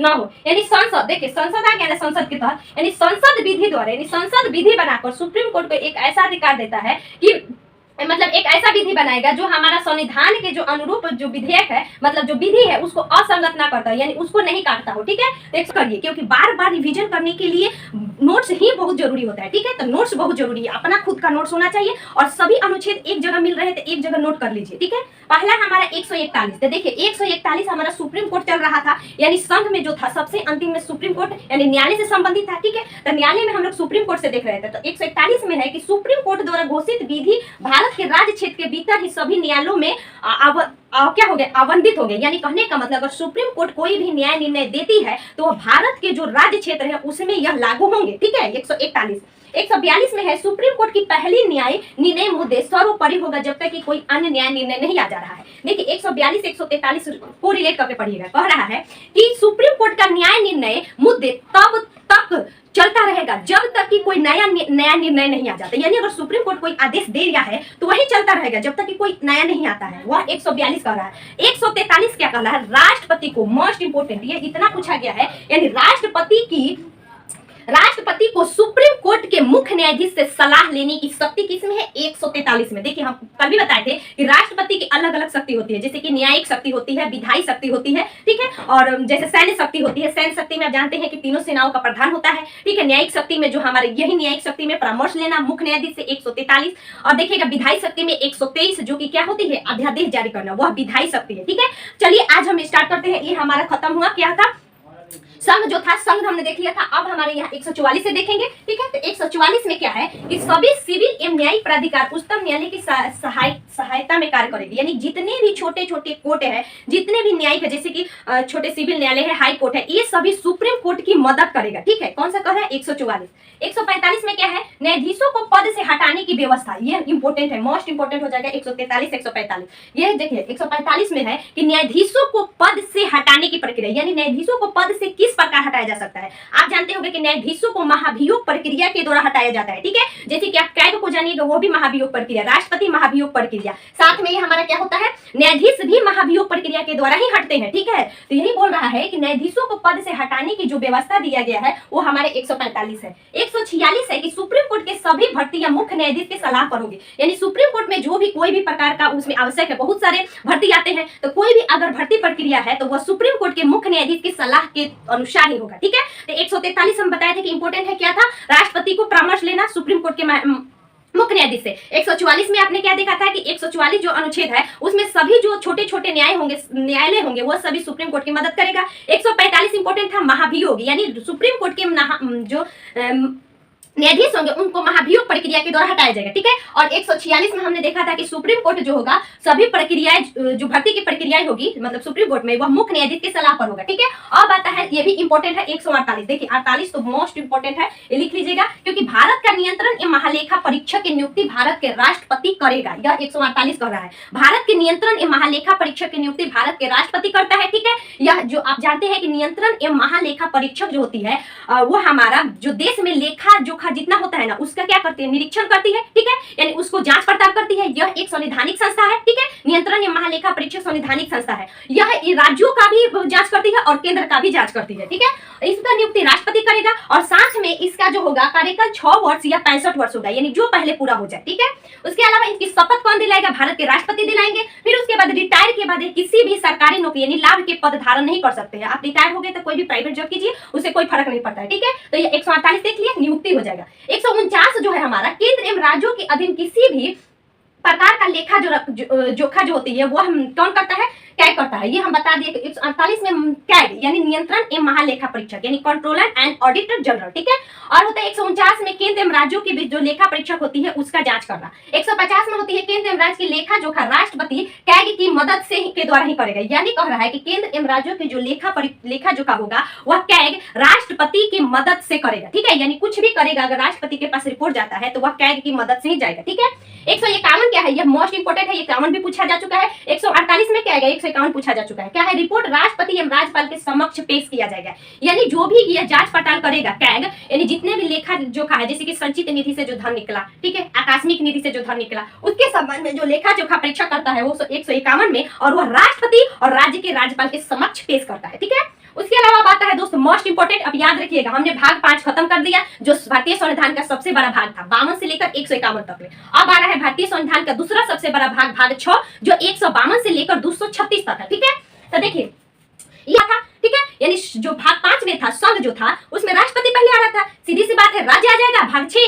तो पहले संवैधानिक प्रमुख केंद्र में राष्ट्रपति होता है, संवैधानिक प्रमुख केंद्र में राष्ट्रपति होता है, उसी तरह राज्य में संवैधानिक प्रमुख राज्यपाल होता है। ठीक है, तो वही हमारा शुरुआत होगा राज्यपाल से। तो आप देखिएगा 153 में प्रत्येक राज्य का एक राज्यपाल होगा, यानी प्रत्येक राज्य का एक राज्यपाल होगा किस अनुच्छेद में, 153 में। इसी में आप देखिएगा 153 में ही होता है कि 2 या 2 से अधिक राज्यों का एक राज्यपाल हो सकता है। ठीक है, यानी 153 में क्या है, राज्य का एक राज्यपाल होगा। ठीक है, राज्यपाल होगा, अगर राज्यपाल होगा तो 2 या 2 से अधिक राज्यों के लिए एक राज्यपाल भी हो सकता है, यही 153 में है। आप जब 7वां संविधान संशोधन 1956 पढ़िएगा तो उसमें आपको जिक्र मिलेगा, यही जो हमारा 2 या 2 से अधिक राज्यों के जो राज्यपाल के बारे में बात कही गई है, यानी 2 या 2 से अधिक राज्यों के राज्यपाल एक हो सकता है, यही उपबंध था 7वां संविधान संशोधन 1956 में। अब आता है 154 में राज्य की कार्यपालिका शक्ति राष्ट्रपति में होगी, ठीक, सॉरी राज्यपाल में होगी, राष्ट्रपति में होगी। उसी तरह कह रहा है 54 में, यहाँ पे 154 में कि राज्य की कार्यपालिका शक्ति राज्यपाल में होगी। वहां केंद्र वाला किसमें था, राष्ट्रपति में, यहाँ राज्य में राज्यपाल में। 154 155 आप याद रखिएगा राज्यपाल की नियुक्ति, यानी राज्यपाल की नियुक्ति कौन करेगा, भारत के राष्ट्रपति करेगा। ठीक है, यानी 155 में राज्यपाल की नियुक्ति। उसके बाद आता है 156 में कार्यकाल, 156 में कार्यकाल। ठीक है, 156 में हमारा क्या होता है, कार्यकाल। उसके बाद आता है हमें 156 के 1, देखिए 56 को क्लोजेज में है, जैसे कि राज्यपाल के प्रसाद पर्यंत पद धारण करेगा, यानी राज्यपाल का मुख्यतः संभवतः कार्यकाल 5 वर्ष होता है, लेकिन वह राष्ट्रपति के प्रसाद पर्यंत से पद धारण करता है, यानी राष्ट्रपति चाहेगा तो उसको कभी भी हटा सकता है, कभी भी एक राज्य से दूसरे राज्य में स्थापित कर सकता है। तो वही 156 के 1 है। 156 के 2 में है कि राज्यपाल को संबोधित कर पद त्याग करना, यानी राष्ट्रपति को संबोधित कर राज्यपाल अपना पद त्याग कर सकता है। ठीक है, यानी 56 में हमारा प्रसाद पर्यंत, 56 के 2 में हमारा वो राष्ट्रपति को कहा कि अपना त्याग पद दे देगा। ठीक है, इसी में कहा गया है कि अगर राज्यपाल नहीं है किसी राज्य में तो वहां के हाई कोर्ट के मुख्य न्यायाधीश कार्यभार संभाल सकता है राज्यपाल के लिए। ठीक है, यही 156 में कहा गया है।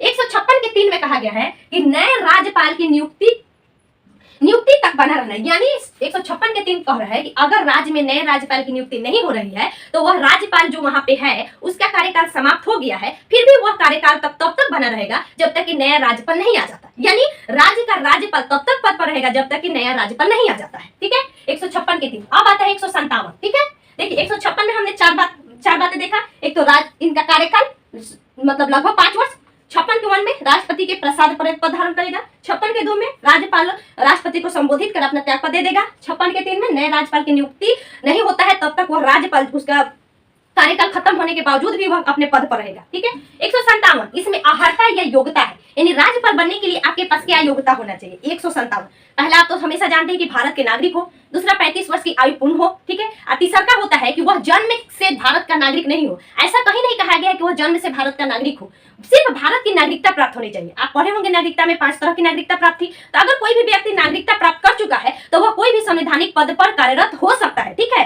सिर्फ भारत का नागरिक होना चाहिए। तो ये हमारा है 157। 58 में हमारा राज्यपाल की शर्त, यानी राज्यपाल के लिए क्या शर्त होनी चाहिए। ठीक है, राज्यपाल का शर्त में पहला है कि विधानमंडल का सदस्य चुने जाने योग्य होना चाहिए। ठीक है, साथ में हमारा कि लाभ का पद पर नहीं हो, ये तो सबको पता है, लाभ का पद वही कहलाता है जो सरकारी नौकरी पर होता है। ठीक है, आप मुखिया हो चाहे राज्य के कोई भी सदस्य हो, विधानमंडल विधानसभा, वह लाभ का पद नहीं होता है। अब आता है कि वेतन एवं भत्ता, अगर आप राज्यपाल का पद संभाल चुके हैं तो आपका वेतन एवं भत्ता में किसी प्रकार की कटौती नहीं होगा। ठीक है, तो शर्त में आप देख लिए 158 में शर्त। 159 में शपथ, जैसे हमने वहां पे 60 में शपथ देखा था, उसी तरह 159 में है कि कुछ आकस्मिकताओं में राज्यपाल के कृत्यों का निर्वहन जो राष्ट्रपति उपबंध करेगा। कहने का मतलब कुछ ऐसी आकस्मिकता है जैसे कि कोई ऐसी घटनाएं होती है जिसमें राज्यपाल को कृत्यों का निर्वहन करना पड़ता है, कार्यों का निर्वहन करता है, जो राष्ट्रपति उपबंध करता है। ठीक है, अब आता है 161, इंपोर्टेंट है दोस्त। 159 तक इंपोर्टेंट है, 160 है बीच में, तो याद रख लीजिएगा आकस्मिकता है। 161 में आप जानिएगा कि राज्यपाल को क्षमा देने की शक्ति, जैसे आपका 72 था ना, 72 में आपका राष्ट्रपति के क्षमा दान की शक्ति था, उसी तरह 161 में राज्यपाल को क्षमा देने की शक्ति का उपबंध है। ठीक है, किसका है, राज्यपाल को क्षमा देने की शक्ति। इसमें आप जानते होंगे कि राज्यपाल मृत्यु दंड को क्षमा नहीं कर सकता, साथ में जो हमारा सैनिक से संबंधित होता है जिसको हम मार्शल कहते हैं, मार्शल लॉ, उससे भी संबंधित राज्यपाल का कोई हस्तक्षेप नहीं होता है। ठीक है, यानी क्षमा कर सकता है लेकिन मृत्यु दंड को छोड़कर। 162 राज्यपाल की कार्यपालिका की शक्ति का विस्तार, यानी राज्यपाल कार्यपालिका की शक्ति का विस्तार वहां तक कर सकता है जहां इस संविधान में उपबंध होगा, जहां तक विधानमंडल उस पर नियम बना सकती है। यानी राज्यपाल चाहेगा तो कार्यपालिका की शक्ति का विस्तार करेगा, लेकिन वहीं तक करेगा जहां तक संविधान में उपबंध है, जिससे विधानमंडल उस पर नियम बना सके। यानी जितना दिया गया उसी के तहत ही आप कार्यपालिका का विस्तार कर सकते हैं। ये हमारा है 162। 163 जो है हमारा, राज्यपाल को शक्ति देने के लिए एक मंत्री परिषद होगी। जैसे कि हमने पढ़ा था ना, देखिए इसमें एक आप जैसे कि क्या होता है, क्या पढ़े होंगे ना, 74 में हमारे वहां पे क्या था कि राष्ट्रपति को सहायता करने के लिए एक मंत्री परिषद होगा। उसी तरह यहाँ पे 63 में है कि राज्यपाल को शक्ति देने के लिए एक मंत्री परिषद होगा। ठीक है, 163। तो देखिए जो हमारा जो 74 है ना, इसमें 89 जोड़ दीजिएगा तो हमारा क्या हो जाएगा, 163 आ जाएगा। यानी एक ट्रिक है कि हमारा 100 के पार कोई अनुच्छेद होगा ना, तो 100 के पार अनुच्छेद में आप 90 जोड़िएगा। ठीक है, तो राज्य और केंद्र में दोनों में संबंध हो जाएगा। ठीक है, राज्य और केंद्र में संबंध हो जाएगा। लेकिन यह 100 के नीचे है, जैसे कि 74 100 के नीचे है, तो इसमें 89 जोड़िए। 89 जोड़िएगा तो वैसे ही आ जाएगा। ठीक है, जैसे कि आप यहाँ पे 161 देखें, तो 161 में 72 में आप 89 जोड़िए तो कितना हो जाएगा, 9 11 के 8 7 15 16 हो गया। आ गया हमारे 161। तो 72 में हमारा राष्ट्रपति था, यानी 100 से नीचे होगा। ठीक है, तो उसमें 89 जोड़ेंगे, 100 के पार होगा तो उसमें 90 जोड़ेंगे। ठीक है, याद रखिएगा, ये ट्रिक से आसानी से याद हो जाता है कनेक्ट करके। ठीक है, कहीं कहीं अपवाद में है, हर जगह नहीं पकड़ में आता है। उसके बाद हमारा 163, राज्यपाल को शक्ति देने के लिए एक मंत्री परिषद होगा। ठीक है, जिसका अध्यक्ष कौन होगा, मुख्यमंत्री। जैसे कि वहां पे प्रधानमंत्री थे, तो यहाँ पे सीधी सी बात है मुख्यमंत्री होंगे।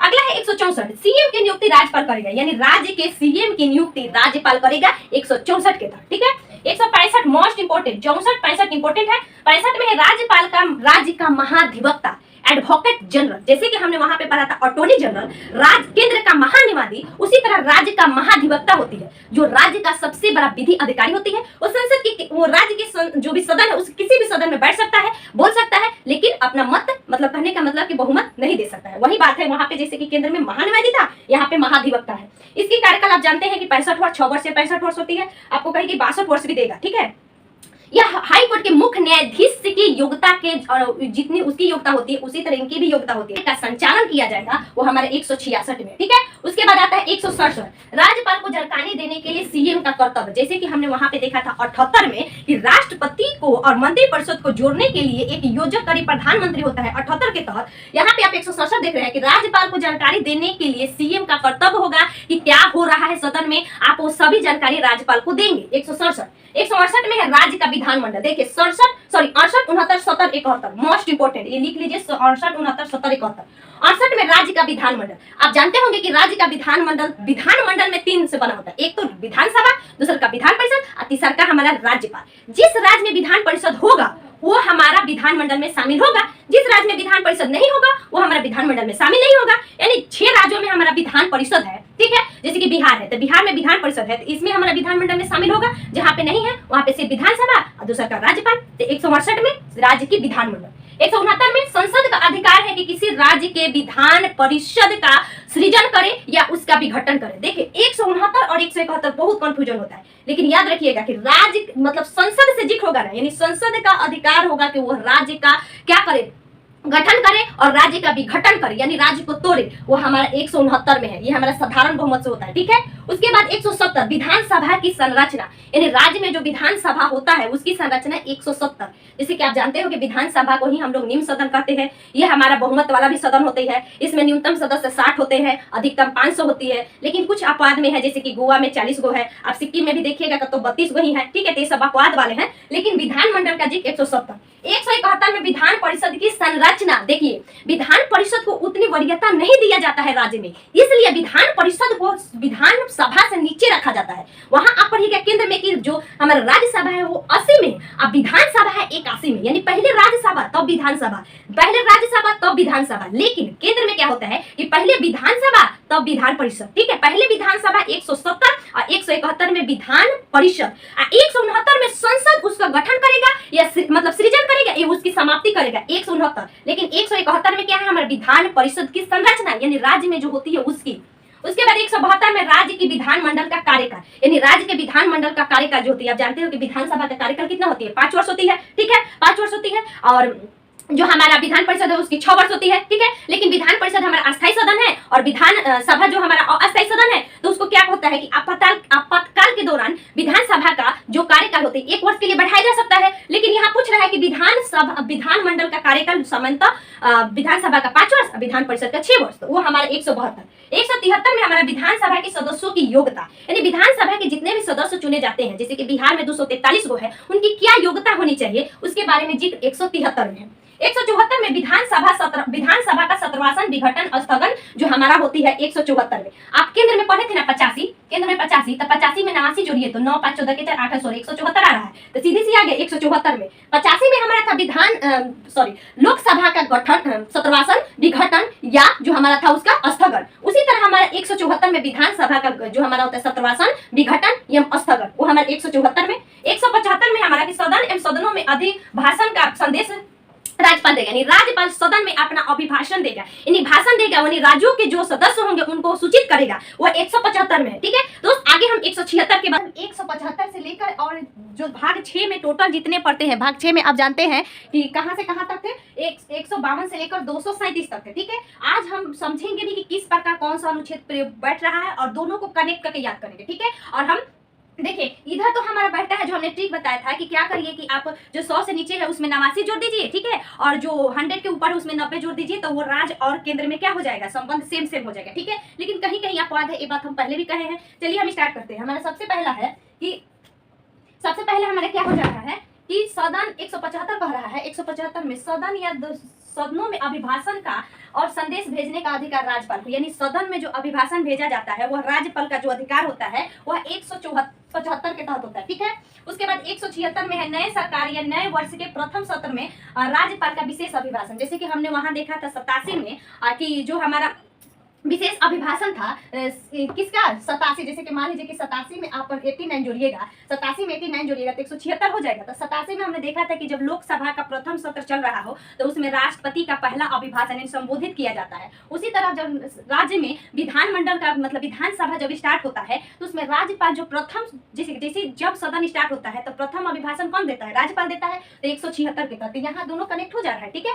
177 सदनों के बारे में मंत्रियों या महाधिवक्ता का अधिकार, यानी सदन के बारे में मंत्री को क्या अधिकार है, मंत्री क्या करेंगे, महाधिवक्ता के क्या अधिकार है, महाधिवक्ता क्या करेंगे। जैसे आप जानते हैं कि महाधिवक्ता जो होती है सदनों में भाग ले सकता है, सदन में बोल सकता है, लेकिन बहुमत नहीं दे सकता। आप एक पढ़े होंगे 88 के तहत, आर्टिकल 88 था, वहां पे आर्टिकल 88 में महान्यायवादी, केंद्र में महान्यायवादी और राज्य में महाधिवक्ता। तो 88 में आप 89 जोड़िए तो ये 100 से कम है ना, 88 89 जोड़िएगा तो आंसर 177 आ जा रहा है। तो आपका मिल रहा है कि 177 में महाधिवक्ता और वहां पे महान्यायवादी। उसके बाद 179, देखिए 78 जो इंपॉर्टेंट नहीं उसको हम छोड़ देंगे, ठीक है, सॉरी 178 यहाँ पे 178 विधानसभा का अध्यक्ष एवं उपाध्यक्ष का चुनाव, यानी विधानसभा का एक अध्यक्ष होगा और एक उपाध्यक्ष होगा। हमने पढ़ा था कि विधानसभा के एक उपाध्यक्ष एवं अध्यक्ष चुना जाएगा। जब विधानसभा का सत्र मतलब जब विधायक चुन के चले जाते हैं राज्य में जो विधानसभा में, तो वहां पे उसी सदस्यों में से एक अध्यक्ष चुना जाता है और एक उपाध्यक्ष चुना जाता है जो उसका संचालन करते हैं। 180 में अध्यक्ष के पद में कर्तव्यों का पालन अध्यक्ष के रूप में उपाध्यक्छ करें, यानी अध्यक्ष जब अनुपस्थित हो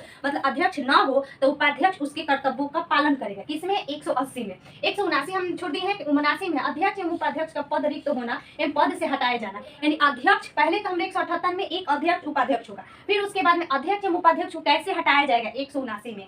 180 में जब अध्यक्ष का पद खाली हो तो उपाध्यक्ष का क्या कर्तव्य होना चाहिए, ये 180 में। 181 में है कि जब अध्यक्ष एवं उपाध्यक्ष पद से हटाने का विचाराधीन हो तो वह पद पर पीठासीन नहीं होगा, यानी कहने का मतलब कि अध्यक्ष एवं उपाध्यक्ष के प्रति अगर पूर्ण बहुमत से लोग हटाने का प्रस्ताव पारित हो चुका हो तो वो लोग जो अध्यक्षता करते हैं विधानसभा का वह नहीं करेंगे, ठीक है, वह 181 में है। उसके बाद 182 में विधान परिषद की सभापति एवं उप सभापति का होना, यानी विधान परिषद में उप सभापति का होना और सभापति का होना, ठीक है। उसके बाद आता है 183 में विधान परिषद के सभापति एवं सभापति का रिक्त हो ना पद त्याग एवं पद का हटना, यानी विधान परिषद के जो सभापति होते हैं उनको पद से हटाने के लिए पद से किस प्रकार हटेंगे वो हमारे 183 में है। 183 आप देखिए। उसके बाद में हमारे यहाँ 185 में है कि अध्यक्ष उपाध्यक्ष एवं सभापति उप सभापति का वेतन एवं भत्ता, इन लोगों का वेतन भत्ता क्या होगा वो हमारा क्या कर रहा है 185। 187 187 में आप देखिएगा कि राज्य विधान मंडल का सचिवालय, जैसे कि राज्य विधान, वहां पे हमने केंद्र में सचिवालय देखा था ना लोकसभा का, उसी तरह राज्य विधान मंडल का भी सचिवालय होगा। 187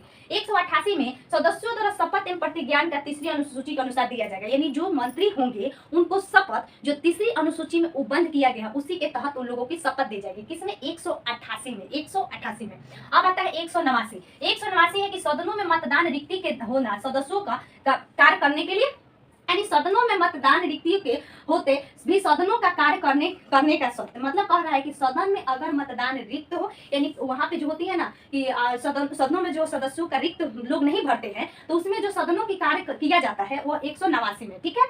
190 में है स्थानों का रिक्त होना, यानी जो स्थान है हमारा, मतलब विधानमंडल में जो स्थान होते हैं उसके बारे में बंद किया गया कि स्थानों का रिक्ति कैसे होगा। ठीक है। 191 में सदस्यता का रद्द होना, कहने का मतलब कि जो विधानमंडल का सदस्य होते हैं, जैसे कि विधायक जो चुने जाते हैं, उनकी सदस्यता खो देना। 191 में। ठीक है। जैसे कि आप जानते हैं ना कि कोई भी मंत्री अगर 60 दिनों तक अगर अनुपस्थित होता है तो वह सदन की सदस्यता क्या करेगा? खो देगा। ठीक है। 195 में हमारा देखिए 191 के बाद 92, 93, 94 उतना पूछा नहीं जाता है। ठीक है। देखिए ये सबसे इंपॉर्टेंट है, आप इसको मत छोड़िएगा, पूरा वीडियो देखिएगा। 195 में सदस्यों के वेतन एवं भत्ते, यानी जितने भी सदस्य, यहाँ पे हमने देख रहा था सभापति, उप सभापति, लोग अध्यक्ष, उपाध्यक्ष, लेकिन यहाँ हम देख रहे हैं कि जितने भी सदस्य होते हैं ना, जैसे कि बिहार में 243 है तो 243 में से हम विधानसभा में से 2 को हटा दिए तो 241 हुआ, तो 241 को जो वेतन दिया जाएगा वो हमारा कह रहा है 195।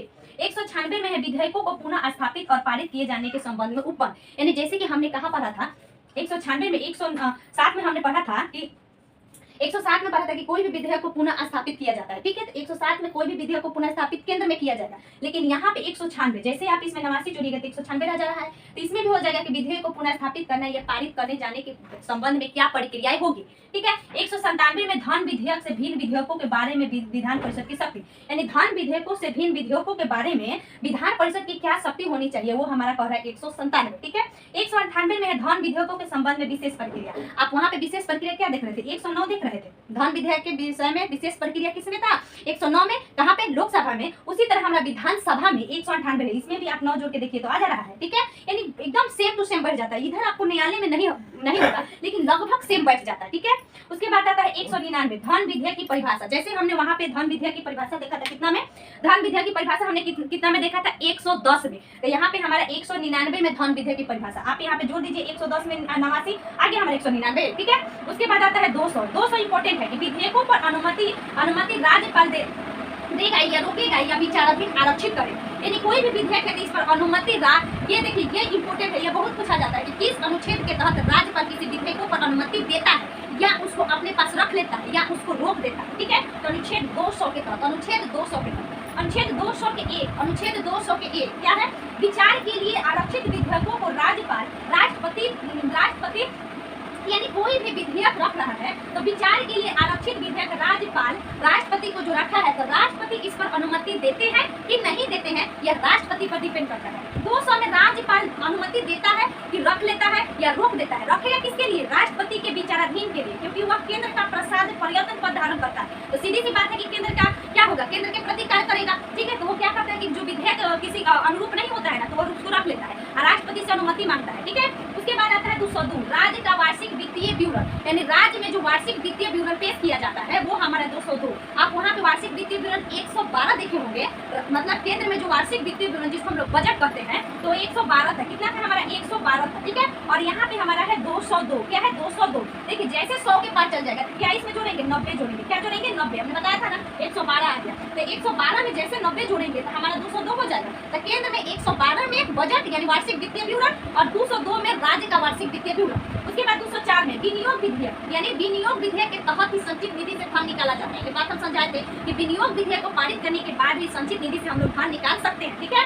उसके बाद आता है 205 में अनुपूरक, ये भी सेम बैठ जाएगा। जैसे आप 114 लिखिए, 114 में वहाँ पे विनियोग विधेयक था और जैसे इसमें 90 जोड़िएगा तो आपका आ जाएगा हमारा 204। ठीक है। इसमें विनियोग विधेयक। 205 में अनुपूरक अतिरिक्त विधेयक, यानी अनुपूरक विधेयक किसको कहते हैं? वैसे विधेयक जो मतलब मान लीजिए कि कोई हम संचित निधि से धन निकाले, हमको फिर धन की आवश्यकता पड़े तो हम क्या करेंगे कि अनुपूरक विधेयक लाएंगे। कहाँ पे?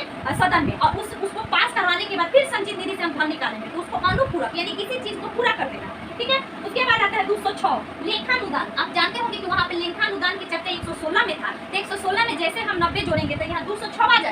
तो 206 में लेखानुदान। लेखानुदान का मतलब क्या होता है, हम उस दिन भी समझाए थे कि अगर केंद्र में बजट पास नहीं हो और क्या है कि हमें पैसा की आवश्यकता हो, तो हम लेखानुदान बिल को पारित करके हम क्या कर सकते हैं, केंद्र से पैसा ले सकते हैं, ठीक है, संचित निधि से, अगर बजट पास नहीं हुआ हो तो। उसके बाद आता है 207 वित्त विधेयक। वित्त विधेयक हमने देखा था 117, तो 117 में जैसे हम 90 जोड़ेंगे तो हमारे आ जाएगा 207 और ये हो जाएगा वित्त विधेयक, वहाँ पे 117 में था। 208 में प्रक्रिया का नियम, यानी विधेयक में जो प्रक्रिया का नियम बनाया जाता है वो हमारा 208 में है। अब आता है 210 विधानमंडल में प्रत्येक प्रयोग की जाने वाली भाषा। जैसे हमने वहाँ पे देखा था कि केंद्र में प्रयोग की जाने वाली भाषा, यानी जैसे हम वहाँ पे 120 में हम देख रहे थे कि आर्टिकल 120 में जो था कि जो लोकसभा में भाषा का प्रयोग किया जाता है उसका जिक्र था। भाषा क्या होगा, भाषा जो हमारा होगा वह हिंदी होगा क्योंकि वो राष्ट्रीय भाषा है, नहीं तो अंग्रेजी में भी लोग करता है, नहीं तो वहाँ पे जो सदन का अध्यक्ष होगा वो क्या करेगा कि किसी भी सदस्य को अनुमति देगा कि आप अपने स्थानीय भाषा में यानी अपने मातृभाषा में आप भाषण दे सकते हैं, चाहे किसी भी विधेयक के बारे में कुछ कह सकते हैं। तो वो है हमारे 210 में, ठीक है, यानी हम बता रहे थे 120 में क्या जोड़ना है, 90 जोड़ना है, तो हमारा क्या आ जाएगा 210 आ जाएगा, ठीक है। उसके बाद होता है 211 में जो हमने 221 वहाँ पे पढ़ा था कि क्या था कि सुप्रीम कोर्ट हाई कोर्ट का कोई भी कार्य की कर्तव्यों का कर्तव्य जो निर्वहन आचरण के विषय में चर्चा नहीं होगा, यानी कह रहा है कि सुप्रीम कोर्ट या हाई कोर्ट की कोई भी कार्य की चर्चा जो उसका निर्वहन है, जो उसका कर्तव्य है, उसकी चर्चा जो होगा वह सदन में नहीं होगा। वह कहता है 211, ठीक है। 200 हमारा 12 क्या कह रहा है कि न्यायालय द्वारा विधानमंडल की कार्यवाही जांच नहीं किया जाए, यानी न्यायालय द्वारा विधानमंडल में क्या काम हुआ, जैसे कि मान लीजिए कि कभी कभी क्या होता है कि सदन में खाली बकवासी होता है, खाली झगड़ा होता है, सिर्फ झगड़ा होता है, तो झगड़ा होता है तो न्यायालय नहीं करेगा कि चलो क्यों झगड़ा हुआ, उसकी जांच नहीं करेगा, ठीक है। तो हमारा है 212 में। उसके बाद 213 सबसे इंपोर्टेंट 213, जैसे हमने वहाँ पे राष्ट्रपति के लिए 123 पढ़ा था, 123 में राष्ट्रपति अध्यादेश जारी करता है, कहाँ पे, विधान सदन के लिए। उसी तरह 213 में हमारा कौन अध्यादेश जारी करता है, राज्यपाल। इसमें भी जैसे 90 जोड़िएगा तो 213 आ जाएगा, ठीक है। तो विधानमंडल की विश्रांति के समय राज्यपाल द्वारा लाया जाने वाला अध्यादेश, कहने का मतलब कोई भी सदन नहीं चल रहा है, चाहे विधान परिषद हो चाहे लोग विधान सभा हो, तो क्या करेगा कि राज्यपाल एक अध्यादेश जारी करेगा किसी भी विधेयक को पारित करने के लिए, और वह अध्यादेश मात्र 6 सप्ताह तक रहता है, ठीक है। उसके बाद आता है 214 प्रत्येक राज्य का एक उच्च न्यायालय होगा, जैसे कि हम वहाँ देख रहे थे केंद्र में कि सुप्रीम कोर्ट यानी एक सुप्रीम कोर्ट होगा, उसी तरह कह रहा है 214 की प्रत्येक राज्य के लिए एक उच्च न्यायालय होगा, ठीक है। जैसे कि कोई भी केंद्र शासित प्रदेश भी हो तो उसका भी अधिकार क्षेत्र क्या होगा, किसी न किसी उच्च न्यायालय में होगा, जैसे कि हमारा जो कोलकाता उच्च न्यायालय है उसमें अंडमान निकोबार का आता है, उसके बाद केरल उच्च न्यायालय में लक्षद्वीप का आता है, ठीक है। तो उसी तरह कोई ना कोई उच्च न्यायालय जो होगा एक राज्य में होगा और उसके साथ यूनियन टेरिटरी जुड़ा रहेगा। उसके बाद आता है 215 मोस्ट इंपोर्टेंट है, हमने वहाँ पे पढ़ा था 129 में सुप्रीम कोर्ट अभिलेखीय न्यायालय है, 129 में सुप्रीम कोर्ट अभिलेखीय न्यायालय है, लेकिन यहाँ पे 215 में हाई कोर्ट अभिलेखीय न्यायालय है। यहाँ पे यह पूरी लगा, जैसे आप 90 जोड़िएगा तो कभी भी होगा, इतना नहीं होगा तो ये गलत साबित हो जाता है, ठीक है। कहीं कहीं जैसे कि ये विधानमंडल वाले में कहीं शूट कर रहा था, तो यहाँ पर है कि 215 में उच्चतम न्यायालय एक अभिलेखीय न्यायालय होगा। अभिलेखीय न्यायालय में कहने का मतलब होता है कि प्रत्येक अधीनस्थ न्यायालय वह जो हाई कोर्ट कोई भी जारी करता है, कोई भी अगर नया निर्णय देता है तो उसको मानने के लिए वो क्या होगा, बाध्य होगा। कौन कह रहा है, 215 अभिलेखीय का मतलब यही होता है। 216 में होता है कि हाई कोर्ट की संरचना, यानी हाई कोर्ट की संरचना क्या होनी चाहिए, कहने का मतलब होता है कि एक इसमें एक मुख्य न्यायाधीश होगा और अन्य न्यायाधीश होंगे। जैसे कि आप अभी नया डेटा पढ़िएगा कि भारत में टोटल न्यायाधीशों की संख्या कितनी है, तो 1079 है। तो हमारे देश में 25 उच्च न्यायालय है, तो 25 उच्च न्यायालय में अभी वर्तमान में 1079 क्या है, न्यायाधीश है, ठीक है। तो उसी तरह कह रहा है 216 हाई कोर्ट की संरचना जिसमें एक न्यायाधीश होंगे, मुख्य न्यायाधीश होंगे, साथ में अन्य न्यायाधीश से मिलकर बना होगा। इसकी नियुक्ति राष्ट्रपति करेगा, ठीक है, इसकी नियुक्ति राष्ट्रपति करेगा, किसकी सलाह से, राज्यपाल की सलाह से, ठीक है। उसके बाद आता है हमारा कि 217 में है कि हाई कोर्ट के न्यायाधीशों की नियुक्ति, ठीक है, यानी हाई कोर्ट के न्यायाधीशों की नियुक्ति जो होती है वह 217 में होती है, ठीक है। 217 में न्यायाधीशों की नियुक्ति के बारे में प्रावधान है, उनकी आयु 62 वर्ष, मतलब 62 वर्ष की उम्र होने के बाद वो न्यायाधीश पद से क्या कर देंगे, त्याग कर दे देंगे, ठीक है। और उसके बाद आप देख रहे होंगे यहाँ कि यहाँ मुख्य न्यायाधीश की नियुक्ति जो होती है हाई कोर्ट में वह सुप्रीम कोर्ट के मुख्य न्यायाधीश एवं राज्य की राज्यपाल के सलाह पर होती है, ठीक है। और वही अन्य न्यायाधीश की कहे तो सुप्रीम कोर्ट का मुख्य न्यायाधीश, साथ में राज्यपाल और साथ में हाई कोर्ट के मुख्य न्यायाधीश, ये तीनों सलाह करेंगे तब जाके अन्य न्यायाधीश की नियुक्ति राष्ट्रपति करेगा, ठीक है। ये 217, 219, 218 इंपोर्टेंट नहीं था। 219 में है कि हाई कोर्ट के न्यायाधीशों का शपथ एवं प्रतिज्ञा, यानी हाई कोर्ट के न्यायाधीशों को जो शपथ दिलाता है, कौन दिलाता है, उस राज्य का राज्यपाल, जहाँ पे ये देखिए कहता है कि उस राज्य का राज्यपाल जहाँ पे उच्च न्यायालय स्थित है, ठीक है, उस राज्य का राज्यपाल जहाँ पे उच्च न्यायालय है। मान लीजिए कि हमारा केरल उच्च न्यायालय है, तो केरल उच्च न्यायालय के 2 अधिकारिता क्षेत्र आते हैं, जैसे कि लक्षद्वीप आता है, तो लक्षद्वीप में जो न्यायाधीश चुने जाएंगे, मतलब लक्षद्वीप के लिए, तो वो शपथ कौन दिलाएगा, केरल का राज्यपाल दिलाएगा, ठीक है। उसके बाद आता है 220 अस्थायी न्यायाधीशों के रहने के प्रविधि व्यवस्था पर हाई कोर्ट एवं सुप्रीम कोर्ट की कार्य चलाने के लिए कह रहा है कि अस्थायी न्यायाधीशों के रहने के पश्चात विधि, कह रहा है कि अगर कोई अस्थायी न्यायाधीश हमारे बने हैं, जैसे कि 62 वर्ष कोई न्यायाधीश कार्य पूरा कर चुके हैं, ठीक है, तो वो जो होती है 220 में कहता है कि अगर वह न्यायाधीश 62 वर्ष पूरा करके न्यायाधीश पद से त्यागपत्र दे दिया है तो वह किसी भी अधीनस्थ न्यायालय में वकालत नहीं करेगा, केवल सुप्रीम कोर्ट को छोड़कर। सुप्रीम कोर्ट में वह चुना जा सकता है लेकिन अन्य में चुना नहीं जाएगा। वह 220 कहता है। 231 न्यायाधीशों का वेतन, यानी न्यायाधीशों की क्या वेतन होनी चाहिए, यह कहता है 220, ठीक है।